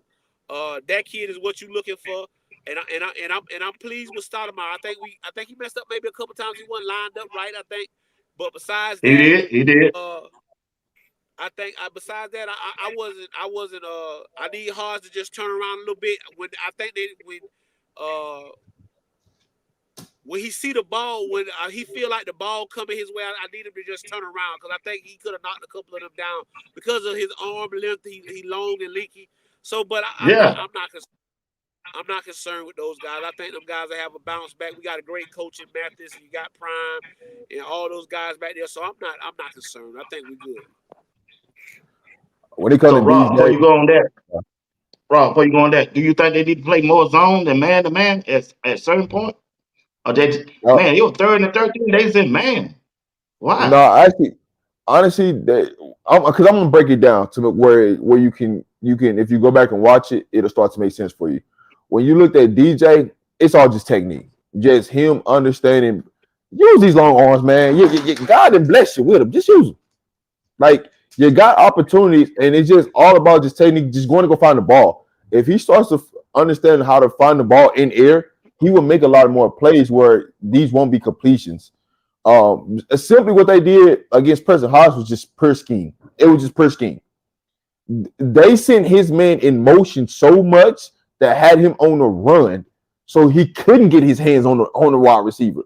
And so one of their biggest plays, they actually missed because they picked him off. They had Travis, man, pick him off, and he ran smack into Travis. Quarterback just didn't hit him. But what they were doing was putting his person in motion and trying to use Travis guy as a pick every time on Hodge. That's why Hodge was looking like he was getting burnt. It was just they just schemed it up, and it was some rub route. They need to play zone. That's why It I was asked some you they rub need to play. route, but you can't. Part They of it use is Travis, testing. man. But listen, if the safety where he's supposed to be at, you don't have to worry about that. Even if he gets beat, the safety is not where he's supposed to be at. That was the other issue, right? One safety is in the spot they're supposed to be in, and the other safety not where they're supposed to be at. And you can naturally see it. By the time the other safety realized that he wasn't in the right place, ball's already up in the air. It wasn't nothing you can do. You got it, so it can't just be on the corners. We got a safety high, and the safety high ain't high. He's supposed to be the deepest man. Not to cut you off, Rob, But but then the thing is, them was great throws by that quarterback. he throwing some time. He ain't no quarterback that throw. Yeah, he them was great throws. That one Preston was right there. He even had the boy arm held. The boy just put it he couldn't have put it no better. That was just a great throw, and that deep pass. I mean, the kid got a 4.3. He just threw it out there, and he just believed the guy was gonna go get it. So like I say, sometimes it's football. We got to give Baylor their respect on some of those plays. They just made plays. Oh, I can't get that. Yeah, I can't expect. You get what I'm saying? They just made plays on a couple of those plays. That's why I say I'm not concerned. I mean, them boys made some great plays yesterday. Listen, So they came with a great so y'all scheme. tell me y'all ain't concerned about you. So you telling me you ain't concerned about DJ won't put his hands on the receiver when they coming off the line Listen, stretch? BWatts. I'm there at the game. He was putting his hands on him. It was a lot of hand fighting going on. But he don't turn his head. He don't never turn around. That's just technique, man. That's just pure technique of understanding balls in the air. You got to be looking for the ball. There's certain things that you can just look up and say the ball coming. Wide receiver eyes getting like that is just technique being locked in. Hey, Rob, ask him this one here. Do you BWatts, do you think Baylor have a good defense? Who? Baylor. Do you think Baylor have a good defensive backfield? Oh, hey. Well, after I watched it today, yeah, them boys tight. Okay, so you're telling me they're tight. How many penalties did their DBs get in the game for holding Travis? How many penalties did they get in the game? Well, they was over Travis Referee all wasn't day. on. Sir? The referee wasn't out. They ain't getting on. Yeah, yes, they did. They got one on Travis for a 45-yard one. They got one on Travis. Yes, sir. They got Yes, three. they got two on Travis. They got Hey, two. The listen. one that Hey, where BWatts. Travis caught the ball. They got that, I'm gonna and they miss got that. one. Hey, BWatts. Every time Travis got a Okay, I penalty, seen that. You're right. Huh? Go ahead. BWatts. Every time Travis got a penalty, it was on Baylor's sideline. Absolutely. They were holding Travis, The and when he whole was on game. Colorado sideline, they did not call it. They didn't even call it. It was like they had their blinders on. They were holding And Travis. every game, they got the lines on every They game. were holding. Listen, but my point. But this is my point. You feel like they do have a good defensive backfield, but they got beat, and they got beat on quite a few plays. And they have a good defensive backfield. We have a very good defensive backfield, and we're playing man to man. And we got people that are sometimes, like Rob is telling you, that are out of position. And what we also had was Baylor made spectacular catches. You can say what they schemed it up right, and those two catches, I don't care what. I still can't believe he caught those two balls. The one with the one hand and that dive and catch. Man, I thought he dropped that because he had to get it on his fingertips to bring it into his body and move to the side so that the ball don't bounce. Man, you just don't see that. You just do not see that. So spectacular plays on behalf of Baylor. You're playing man-to-man, what they played 70-some possessions and probably 40, 35 or something. There was pass plays. The DBs got beat. Okay, say they got beat three or four times. Look at the percentages. You got beat 4 times, but you're 28 of them. You were on point. I can deal with that all day, every day. That's just me. And that's even in the NFL. So I think people get so caught. Oh, man, he got beat. So that's one play, dog. And then when you look at it, it wasn't him that really got beat. It's the scheme and somebody wasn't in their position. So you have to, it's a whole lot of layers to an onion. And you have to peel it in order to understand, was it really the player? Was it really two? Was it really the running back? Or was it really the offensive line? Once you start peeling it back, you realize it was a combination of this person didn't do what they're supposed to, which impacted everybody. So I love our DBs.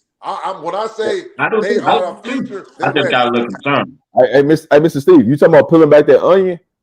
If you go back to when they ran that pick route, if you just watch Travis Hunter told him what play was going to happen. And President Hodge just didn't get over it because they didn't throw the ball to not one receiver that Travis was going the whole entire game. So you tell me you ain't scheming? That's a scheme.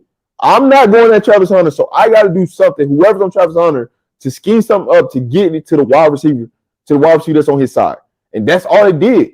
When they made throws and he was on Travis' side, they made sure Travis Hunter was nowhere near close to that play. And so the route that they ran with their wide receiver was a comeback route or a slant, and just stop in the middle of the field. Just keep Travis Hunter away from the ball where he can't make a play. That's what they did. It was a hell of a scheme. It was a hell of a scheme. And that's why Preston Hodge looked like he was beat on a couple of plays because they ran natural pick routes. And the refs just didn't call it. It is what it is. It's football. You got to go with what's going. You got to roll with it. Okay. We need to use those routes. Okay, when we look at the safety position, Coach Ray, Cameron Simeon Craig is a baller. Shot caller. Hey, what else? There's nothing else to say about that kid. That kid has earned everything he's got. Nobody gave him nothing. He didn't ask for nothing. He came and he took it. He's just out there playing. He's the leader. There's no ifs, ands, or buts about who's the leader of the Colorado defense. He wears number 7.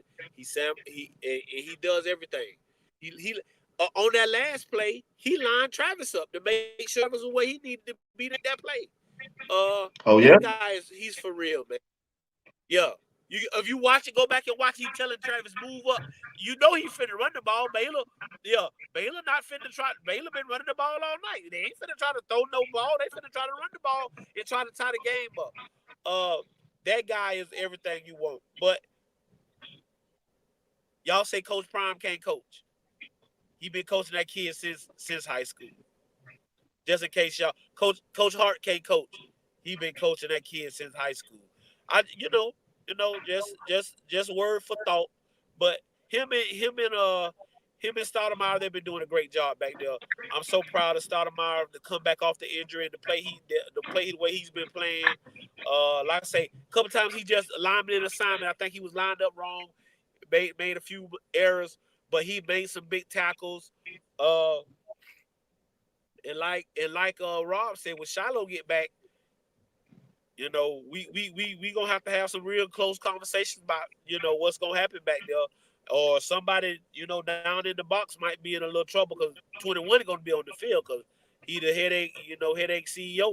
So, but Young boy. you gotta. Him and Cam was back there. Woo, woo. I mean, I but he's when you look up dog, Silman Craig is what you're looking for right now. He Yeah. should be on every award list for safety.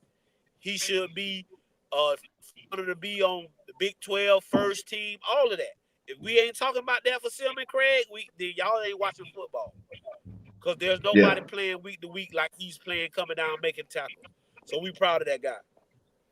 Yeah. when you talk about layers, right? You talk about the D line, the linebackers, you get to the safety, and you talk about Cam.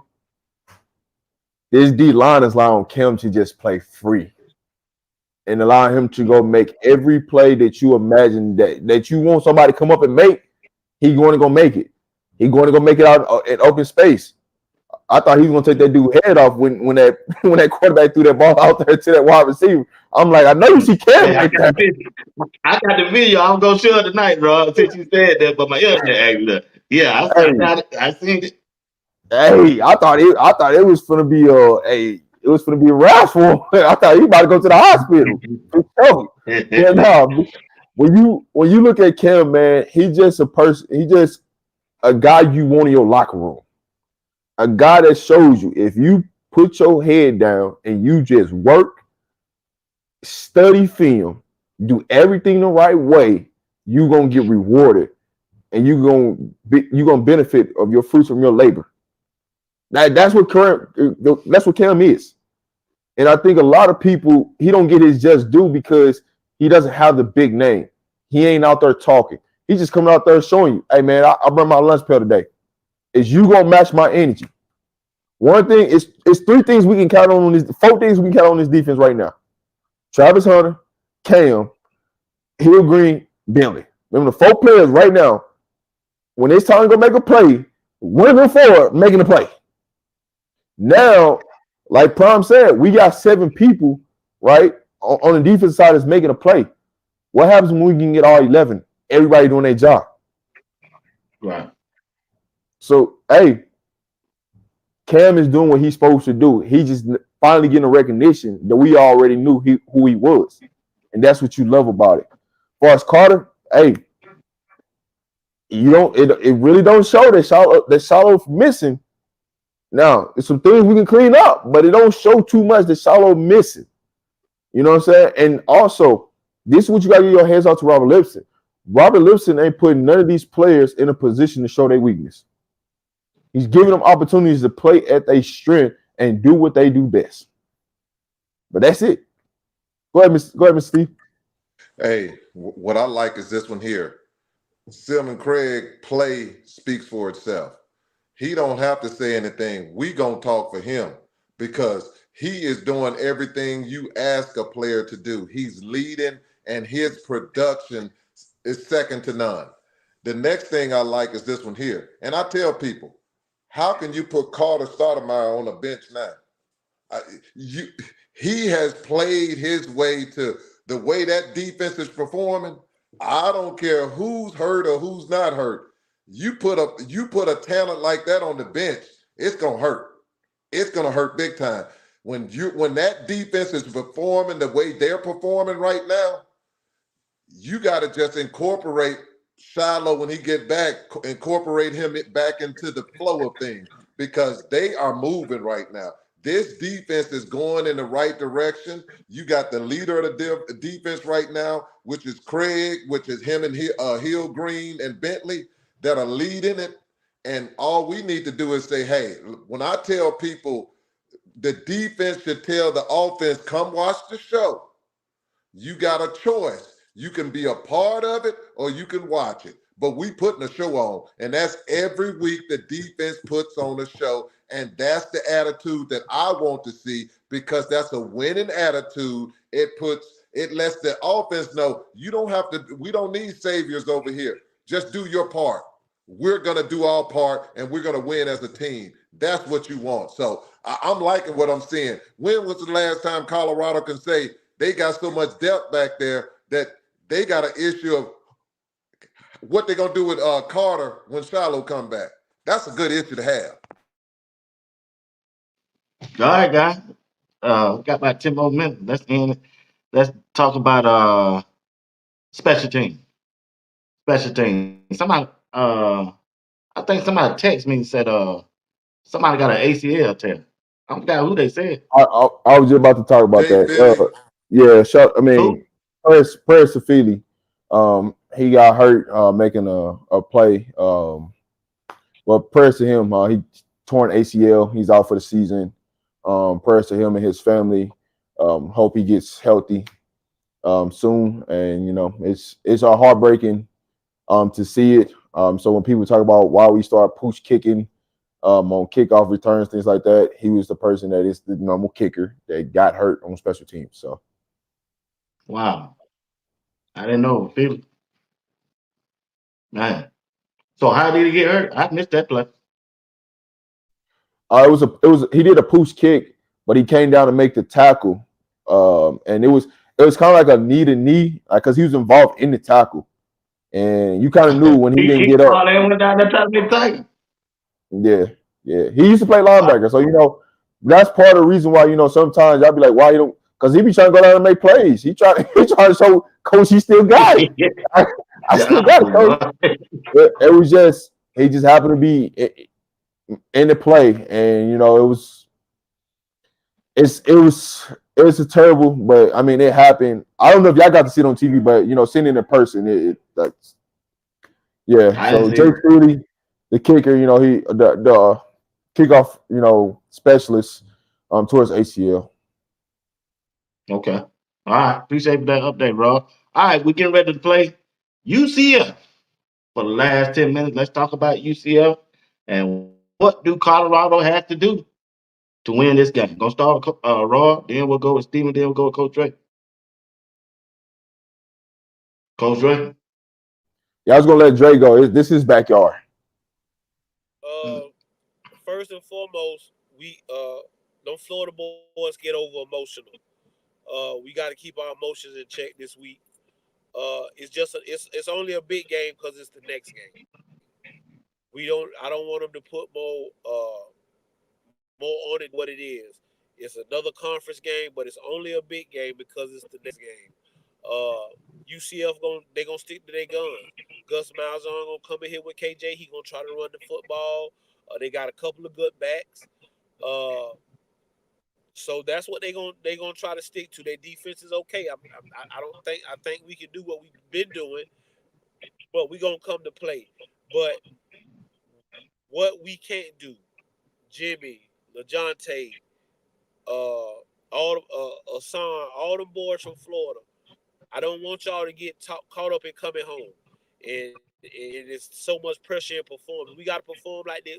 It's just another game because it's the next game for us. So that would be my speech to the boys this week. Especially, I would take them Florida boys to the side, and I would really talk. You know what I'm saying? That would be what, hey fellas. I know we going home. I know what it's like to go back to the state and hey, it's just another game. It's just a big game because it's our next game. Don't put so much pressure on yourself because I don't want Jimmy them to go out there trying to prove a point and this, that, and the third. I just want them to go out there and play hard-nosed football. UCF going to be jacked up. No ifs, ands, and buts about it. They going to be jacked up. They want to prove a point. They want to prove they're the best black and gold team around. They tired of hearing about Colorado, all of this great stuff. So we just got to play. And then my biggest thing, we got to play our game. Don't get trapped. Don't get pulled into their game because these Florida boys like to talk. So they're gonna be talking. So If I was Gus, though, I keep my mouth shut this week. If I was Gus, I'd tell them boys to keep their mouth shut, cause y'all know what it is. So if I'm Gus, you hear me? Y'all better keep your mouth shut this week. Hey, BWatts, this is the first thing that I'm doing. Team meeting today. I need everybody to give me their ticket request, and after today, it's done for. I don't want to hear nothing because you got everybody and mama gonna be calling to get in the game. All ticket requests need to be done by noon tomorrow, so we can just focus on football. I don't want to hear no calls about I need a press pass, I need ticket. We got to be focused. And when I mean focus, I want the boys to be loose, but not so focused over we over exaggerate too much energy and kill ourselves before the game starts because we so amped up because we back home. So let's get all the shenanigans about the game. Let's get all that stuff out by noon tomorrow. And so we can just lock in, get the scheme in, ready to go. The good thing is we got momentum going to this game. UCF was on the bye, right? So yeah, they got all time to joke around and do everything last week. Now, this is what it is, right? Y'all know what time we playing. It's locked in. We got a 3:30 kickoff, so y'all know it's gonna be hot. So you can expect Prime is probably they might practice indoor, depending on what the weather is, so they can get the humidity. So they used to the hot weather, so they can stop them from cramping. Water, Gatorade. Like, just get everything that you need preparation-wise out the way, so we can just focus straight on football. And because you know what you're gonna see at UCF, they're gonna run the ball, and the quarterback gonna run the ball. Right? It's gonna play 11 on 11. KJ Jefferson, you got to make him into a passer, right? And this should be a big-time game for our defensive line and our linebackers. They should be the ones leading this whole thing. It shouldn't be nothing from the secondary. Our front seven should be leading this thing because that's what they're going to try to do. Make them into a passing team, UCF loses this game because that is something they don't want to do. They want to run the ball and beat you running the ball and control the clock. Go ahead, Mr. Steve. Y'all nailed it. What I would add too, though, this is the perfect game for CU to go down there and show them that they can run the ball too. Because that changes things. When CU come down there and run that ball and get to the point where it limits, you want to limit UCF's attempts on how many times they have the opportunity to score. If you limit that, what happens with a running team, if that running team don't score, they're in trouble. They're in trouble because they get behind and they won't have enough touches to get back into the game. So you want to use that clock too. Don't just let them use the clock. You use the clock, but when you use the clock, you got to put 7 on the board. If they do it 3 at the most, you put up 7, force them to do things that they're not comfortable with, but you also want to make sure you're running the ball, making sure that you're making them exert that energy. So when it comes down to that fourth quarter, you can say what you want to. They had a week off. Their physical conditioning is not going to be where Colorado's at. It's not going to, because Colorado got that playing time. They've been playing all the time. They went, let's go do this, get a couple of days off, and this kind of thing. I ain't saying that they ain't doing everything that they want to, but when you do that, they're going to get a little more time off because you got 14 days. So they can recuperate and stuff like that. It's the perfect time for Colorado to go in there, get physical. This is a game, get physical, and understand this game here is going to write checks for a few players on Colorado's team. If they perform the way they supposed to, Jimmy, J5, I call him J Horn. I ain't doing that J5 because it ain't number 1 J5, and that's Michael Jackson had that. So I'm gonna go with J Horn. That's what he is, J Horn Jr. That's what he is. It's time to write your check, J Horn Jr. and Wester, write your check. And I think Shepard, this is his game to do what he needs to do. So I'm just looking at him have a great game, go down there, stay focused, and show them that the black and gold belongs to CU.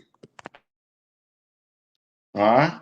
All right. Talk to me, chat, before we get off. We got about 2 more minutes. Name your offensive player from Saturday and your defensive player from Saturday. We're going to go right and hard. Who your offensive player, Steven, from Saturday? 12. Coach Ray? Offensively, Michael. Oh man, that's interesting. That's good. I was going Mike and Isaiah for my offense, man. Just us running the ball, man. I'm going both of them. All right, defensive side of the ball. Defense player. 12. Talk to me. Hey, A sweep. I got Silver Craig. You know, I was going with Cam. Travis just made the key play of the game. But I gotta go Cam. yeah. I got to go with Travis on both sides, fellas. I'm sorry. All right, let's see what the chat said. Uh, J Dot said Cam, Northside, Old Mill and Barnes. Hell, free Barnes. The one I'm talking about, big dog. Who else we got in here? Uh, offensively, Shedeur, Chris East. Defensive, Travis, Cam. All right, Hunter and Hunter. I'm with y'all on that. All right, guys. So y'all, anybody going to the Florida game? Y'all going to the game? Coach, I know you gonna be down there. He gritty. He said, "Yeah," but I'll be at the Kansas State game, so I Yeah, definitely be at that. bro. Bro be here probably Thursday. He come see us play Friday night. It's homecoming down here for us, which we don't care nothing about that. I don't care nothing about no homecoming festivities. Bro be down here Thursday probably. I think Colorado leaving Thursday as well. But we'll be down here Thursday. We'll probably go back up that night. Like I say, it's a 3:30 game, so um, it'll be hot. But also, like you've been hearing in the chat, I know people need to check the weather because it might be raining. It might be wet down here. It might be wet. I ain't gonna tell nobody no lies. It might be wet. So make sure you check the weather and stuff like that before you get down here, so you can pack accordingly. But it's a great week. Like I say, I just don't want us to get so wrapped up in everybody coming home. Prime coming home. Sap, Yeah, coach. A few of the other coaches coming back to Florida. You know, it's just another good. game because the next game. So yeah, that's the biggest thing. We ready to rock. Yeah, it's Yeah, gonna be a lot of pressure on you guys, man. A lot of pressure on them. Got their yeah, friends there from high school, their And that's parents. what and that, yeah, and that's what I'm saying. So like what Rob said, everybody want to be there. Everybody want to tug on your shirt and want to be in your face. Like y'all leave them boys alone this week. Just like especially the boys from home, man. Y'all know the boys coming home. Just let them be right now. Let them get their mind right. Let them, like you say, like Rob said, just let the boys get their mind right. Let us get focused. It's already enough going on, and now you got big noon kickoff gonna be there, so it's gonna be more Right. spotlight on the game than normal. So let them boys lock in, let them boys focus, and let us come to the crib and do what we do best, put on the show. yeah. So Exactly. like Dre said, I'll be there Thursday morning. The team will be there Thursday. A lot of people media wise be there Thursday. We might have something on Friday just in case. You never know. But I'll I'll be down there Thursday. I'll be at the K-State game too also when we get back to Boulder after the bye. So we got to get something done. Some work being done. But I'll be there. I'm excited, ready to go. We just got to keep building one brick at a time. Let's build this house up. Yeah. So against UCF, what's the most dangerous part of their game that Colorado need to be looking out for? They gonna run the ball. They gonna try to exert their will. They gonna run the ball. They not Gus is not gonna deviate from that. He'll try to spread you out and try to run it with the quarterback with KJ. Uh, but they gonna try to run the ball. They got two good running backs. They feel good about them guys. They think them guys is good running backs. They think they can run the ball. So you gonna have to prove to them that you can stop the run before they don't. But he not gonna go away from it. So our biggest thing is we gotta stop the run this week. No ifs, ands, and buts about it. I can So tell you right now. if they beat them, would they be ranked? Will we be ranked, Rob, Yeah, in the top 25? yeah, we'll be right because K-State just got blasted over the weekend by BYU. Utah is undefeated, and there's going Oklahoma the State Big was 12, picked. They lost. Yeah, Oklahoma State lost too, but they got a K-State and Oklahoma State play against each other this weekend. So one of them gonna have 2 losses in conference before we Yeah, even play them. right. So that's why it's key that we gotta take care of business at UCF, but it's all gonna come down to stopping the run against UCF, like Dre said. So is the running back or the quarterback we got to be worried about? Both. It's 11 personnel. They're gonna you gotta count for all But you it's have. 3 of them in all. It's 3 of them in all. They got 2 running backs and they quarterback. And then they got a nice receiver, but KJ, they like Gus don't really be trying to throw. We might see the kid from Miami this weekend, so don't sleep on that. We might see the kid that transferred from Miami this weekend because they do have a nice receiver that can throw the ball, but they gonna try to run the ball. That's they thing. They want to run the football. I can tell you right now, UCF got that play on where they motion their running back out the backfield and clear it out, and the quarterback run. They got that toe down pack. So Colorado got a game plan against that because you're gonna see that. I'm telling you right now, you're gonna see them go empty set and they're gonna run the quarterback up the middle. You're gonna see it. So you gotta make a business decision. Wow. He a big boy too, ain't he? Yeah, he a big boy. Yeah. He's 6'3", 250. Somebody named J-Dot said KJ Jefferson. I know him, the quarterback. Penny Moon, I know him. Who is RJ Harvey? RJ Harvey he's the starting running back, number 7. He their running back, and then the Hudson kid is the other running back. So that's the 3 people he talking about. Oh, okay. I gotta do some research on them. I hadn't seen them. Y'all don't seen them play this year? Yeah. Because Rob's nephew is on their recruiting list. So yeah, we done seen them. We know what it is, but they're gonna try to run the ball. That's their thing. That's why they trying to recruit Rob's nephew because he's an offensive guard in 26. So they want to run the football. Trust me, it's gonna look similar to like North Dakota when it comes to the motion and jet sweeps, and that's what UCF gonna look like. Oh, okay. Okay. All right. Coach Ray, how y'all do Friday, bro? We got to win. We played good. Again, it was football. We were down 6-7 going into halftime. We scored with like 8 seconds left going into halftime. Our field goal kicker missed the field goal, but we got to halftime. We just challenged our guys. We better than them. We just better than them. What y'all gonna do? It's about the plays and what we gonna do. We came out the second half and we did what we needed to do. One of my guys got hurt on a dirty play. If y'all seen it on Twitter, the reporter wrote about it. It was like one of the dirtiest plays you ever see. Kid pancakes a kid. He rolls my guy over. My kid helmet falls off. He throws 2 blows to the kid and his hand hits off of the surface. So, but just so happened the kid's okay. Got to control my son because my son got a personal foul. I'm just glad he didn't get tossed out. But it's just, when you lose, losing shows real character. And what we saw from that team, we didn't even shake hands after the game. And that's not no testament. We just couldn't afford for no kids to get kicked out. But you just can't play like that. You can't play like that. I mean, kid got sent to the hospital.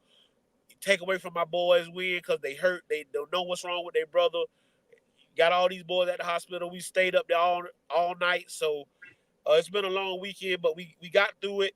Now it's on to homecoming in our first district game this week. So it's a big one for us. So we'll get ready and try to go get us another dub. Want to be 1-0 come Saturday morning. That's always the goal. All right, guys, let's get out of here. Let's go around the horn for the last word. Appreciate each and one of y'all in the chat. Rob, you want to read some of that stuff out the chat before we close it out? Because my internet ain't that good. Yeah. Let them know we appreciate it. Appreciate everybody for tuning in as always. Man, make sure y'all like, share, subscribe to BWatts, RobDaMan Media. Thank our Uncle Steve for coming in, pulling up on us and on this show with us every Sunday with us now. That's my brother, Coach Dre. He gonna always close it out for us at the end, but I'm gonna kick this over to our uncle, Mr. Steve. But always, man, we appreciate everybody that tune in, man. All we asking for y'all to hit the hit the like button, hit the notification bell, and subscribe to the channel. Thank you. Thank all the people out there in podcast land. If it wasn't for you, it wouldn't be no us. We appreciate you. You are important, and we want to thank you for just spending this special time tonight to just listen to us. And we hope we put something into you tonight that can be positive. It's all about showing people that we can do better and we are better. So God bless. Have a good night. And Coach Dre, you do what you always do. Take us home. As always, man, we appreciate you, man. You could have been anywhere in the world. You could have, spent your time with your family anywhere, but to come on here and listen to four brothers speak knowledge and talk about football in a positive way. I know we not everybody cup of tea. You know what I'm saying? And we cool with that. Because we ain't going to change the way we talk. We ain't going to change the way we walk. Me and bro told y'all, we just some nobodies. But we trying to bless somebody. So we touched your heart tonight. If you came in here discouraged, we hope we picked your spirits up.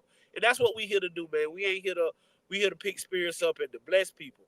To anybody coming to Florida this weekend, for everybody who pulled up on my brother this weekend, took pictures, all that good stuff. We appreciate all that great stuff that y'all did. Florida, like I said, y'all know we'll be in the building.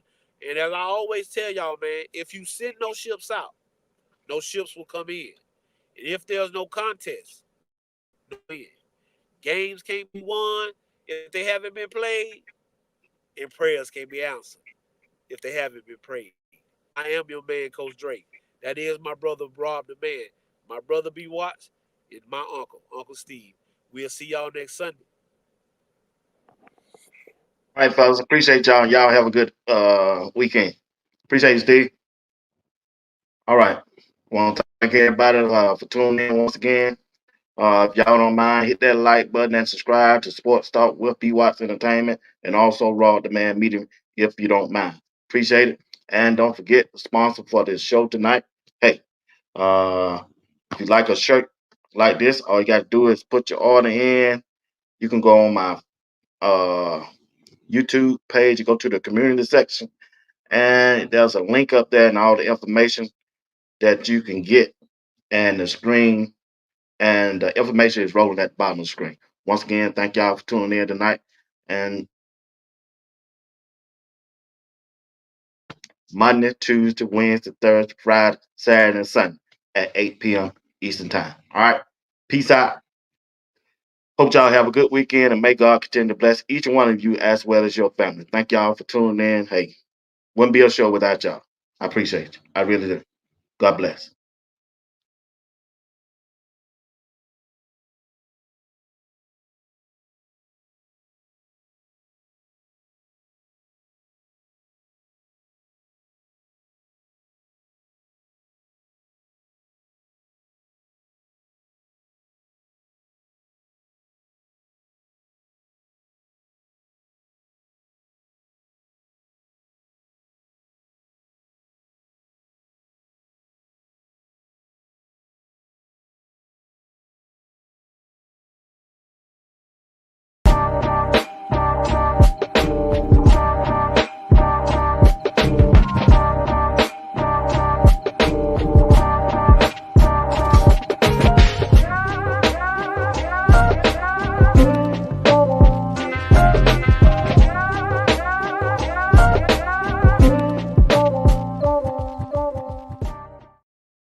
Green, 41. This is a Colorado defense that has been terrific since halftime 2 weeks ago against Nebraska. They've allowed 9 points in their last 6 quarters. 35. On third down, dump to Washington, and that's blown up on the edge. Silman Craig is flying around these first 2 drives.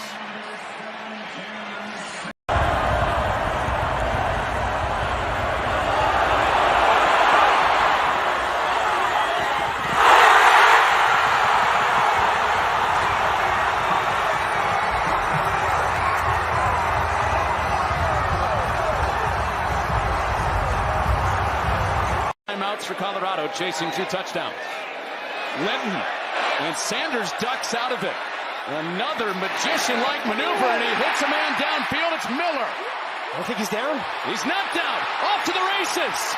Miller to the end zone.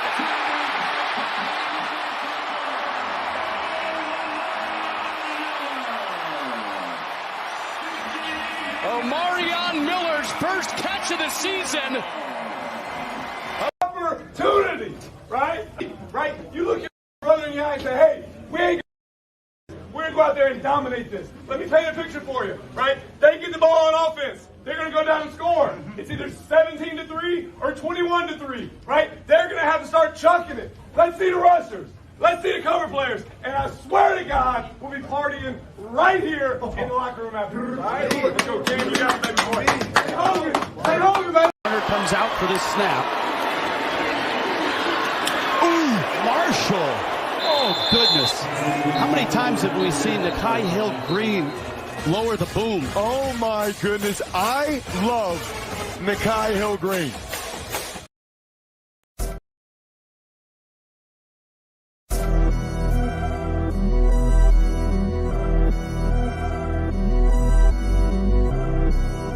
You're watching Sports Talk with BWatts Entertainment. I'm your host, Bernard Watt.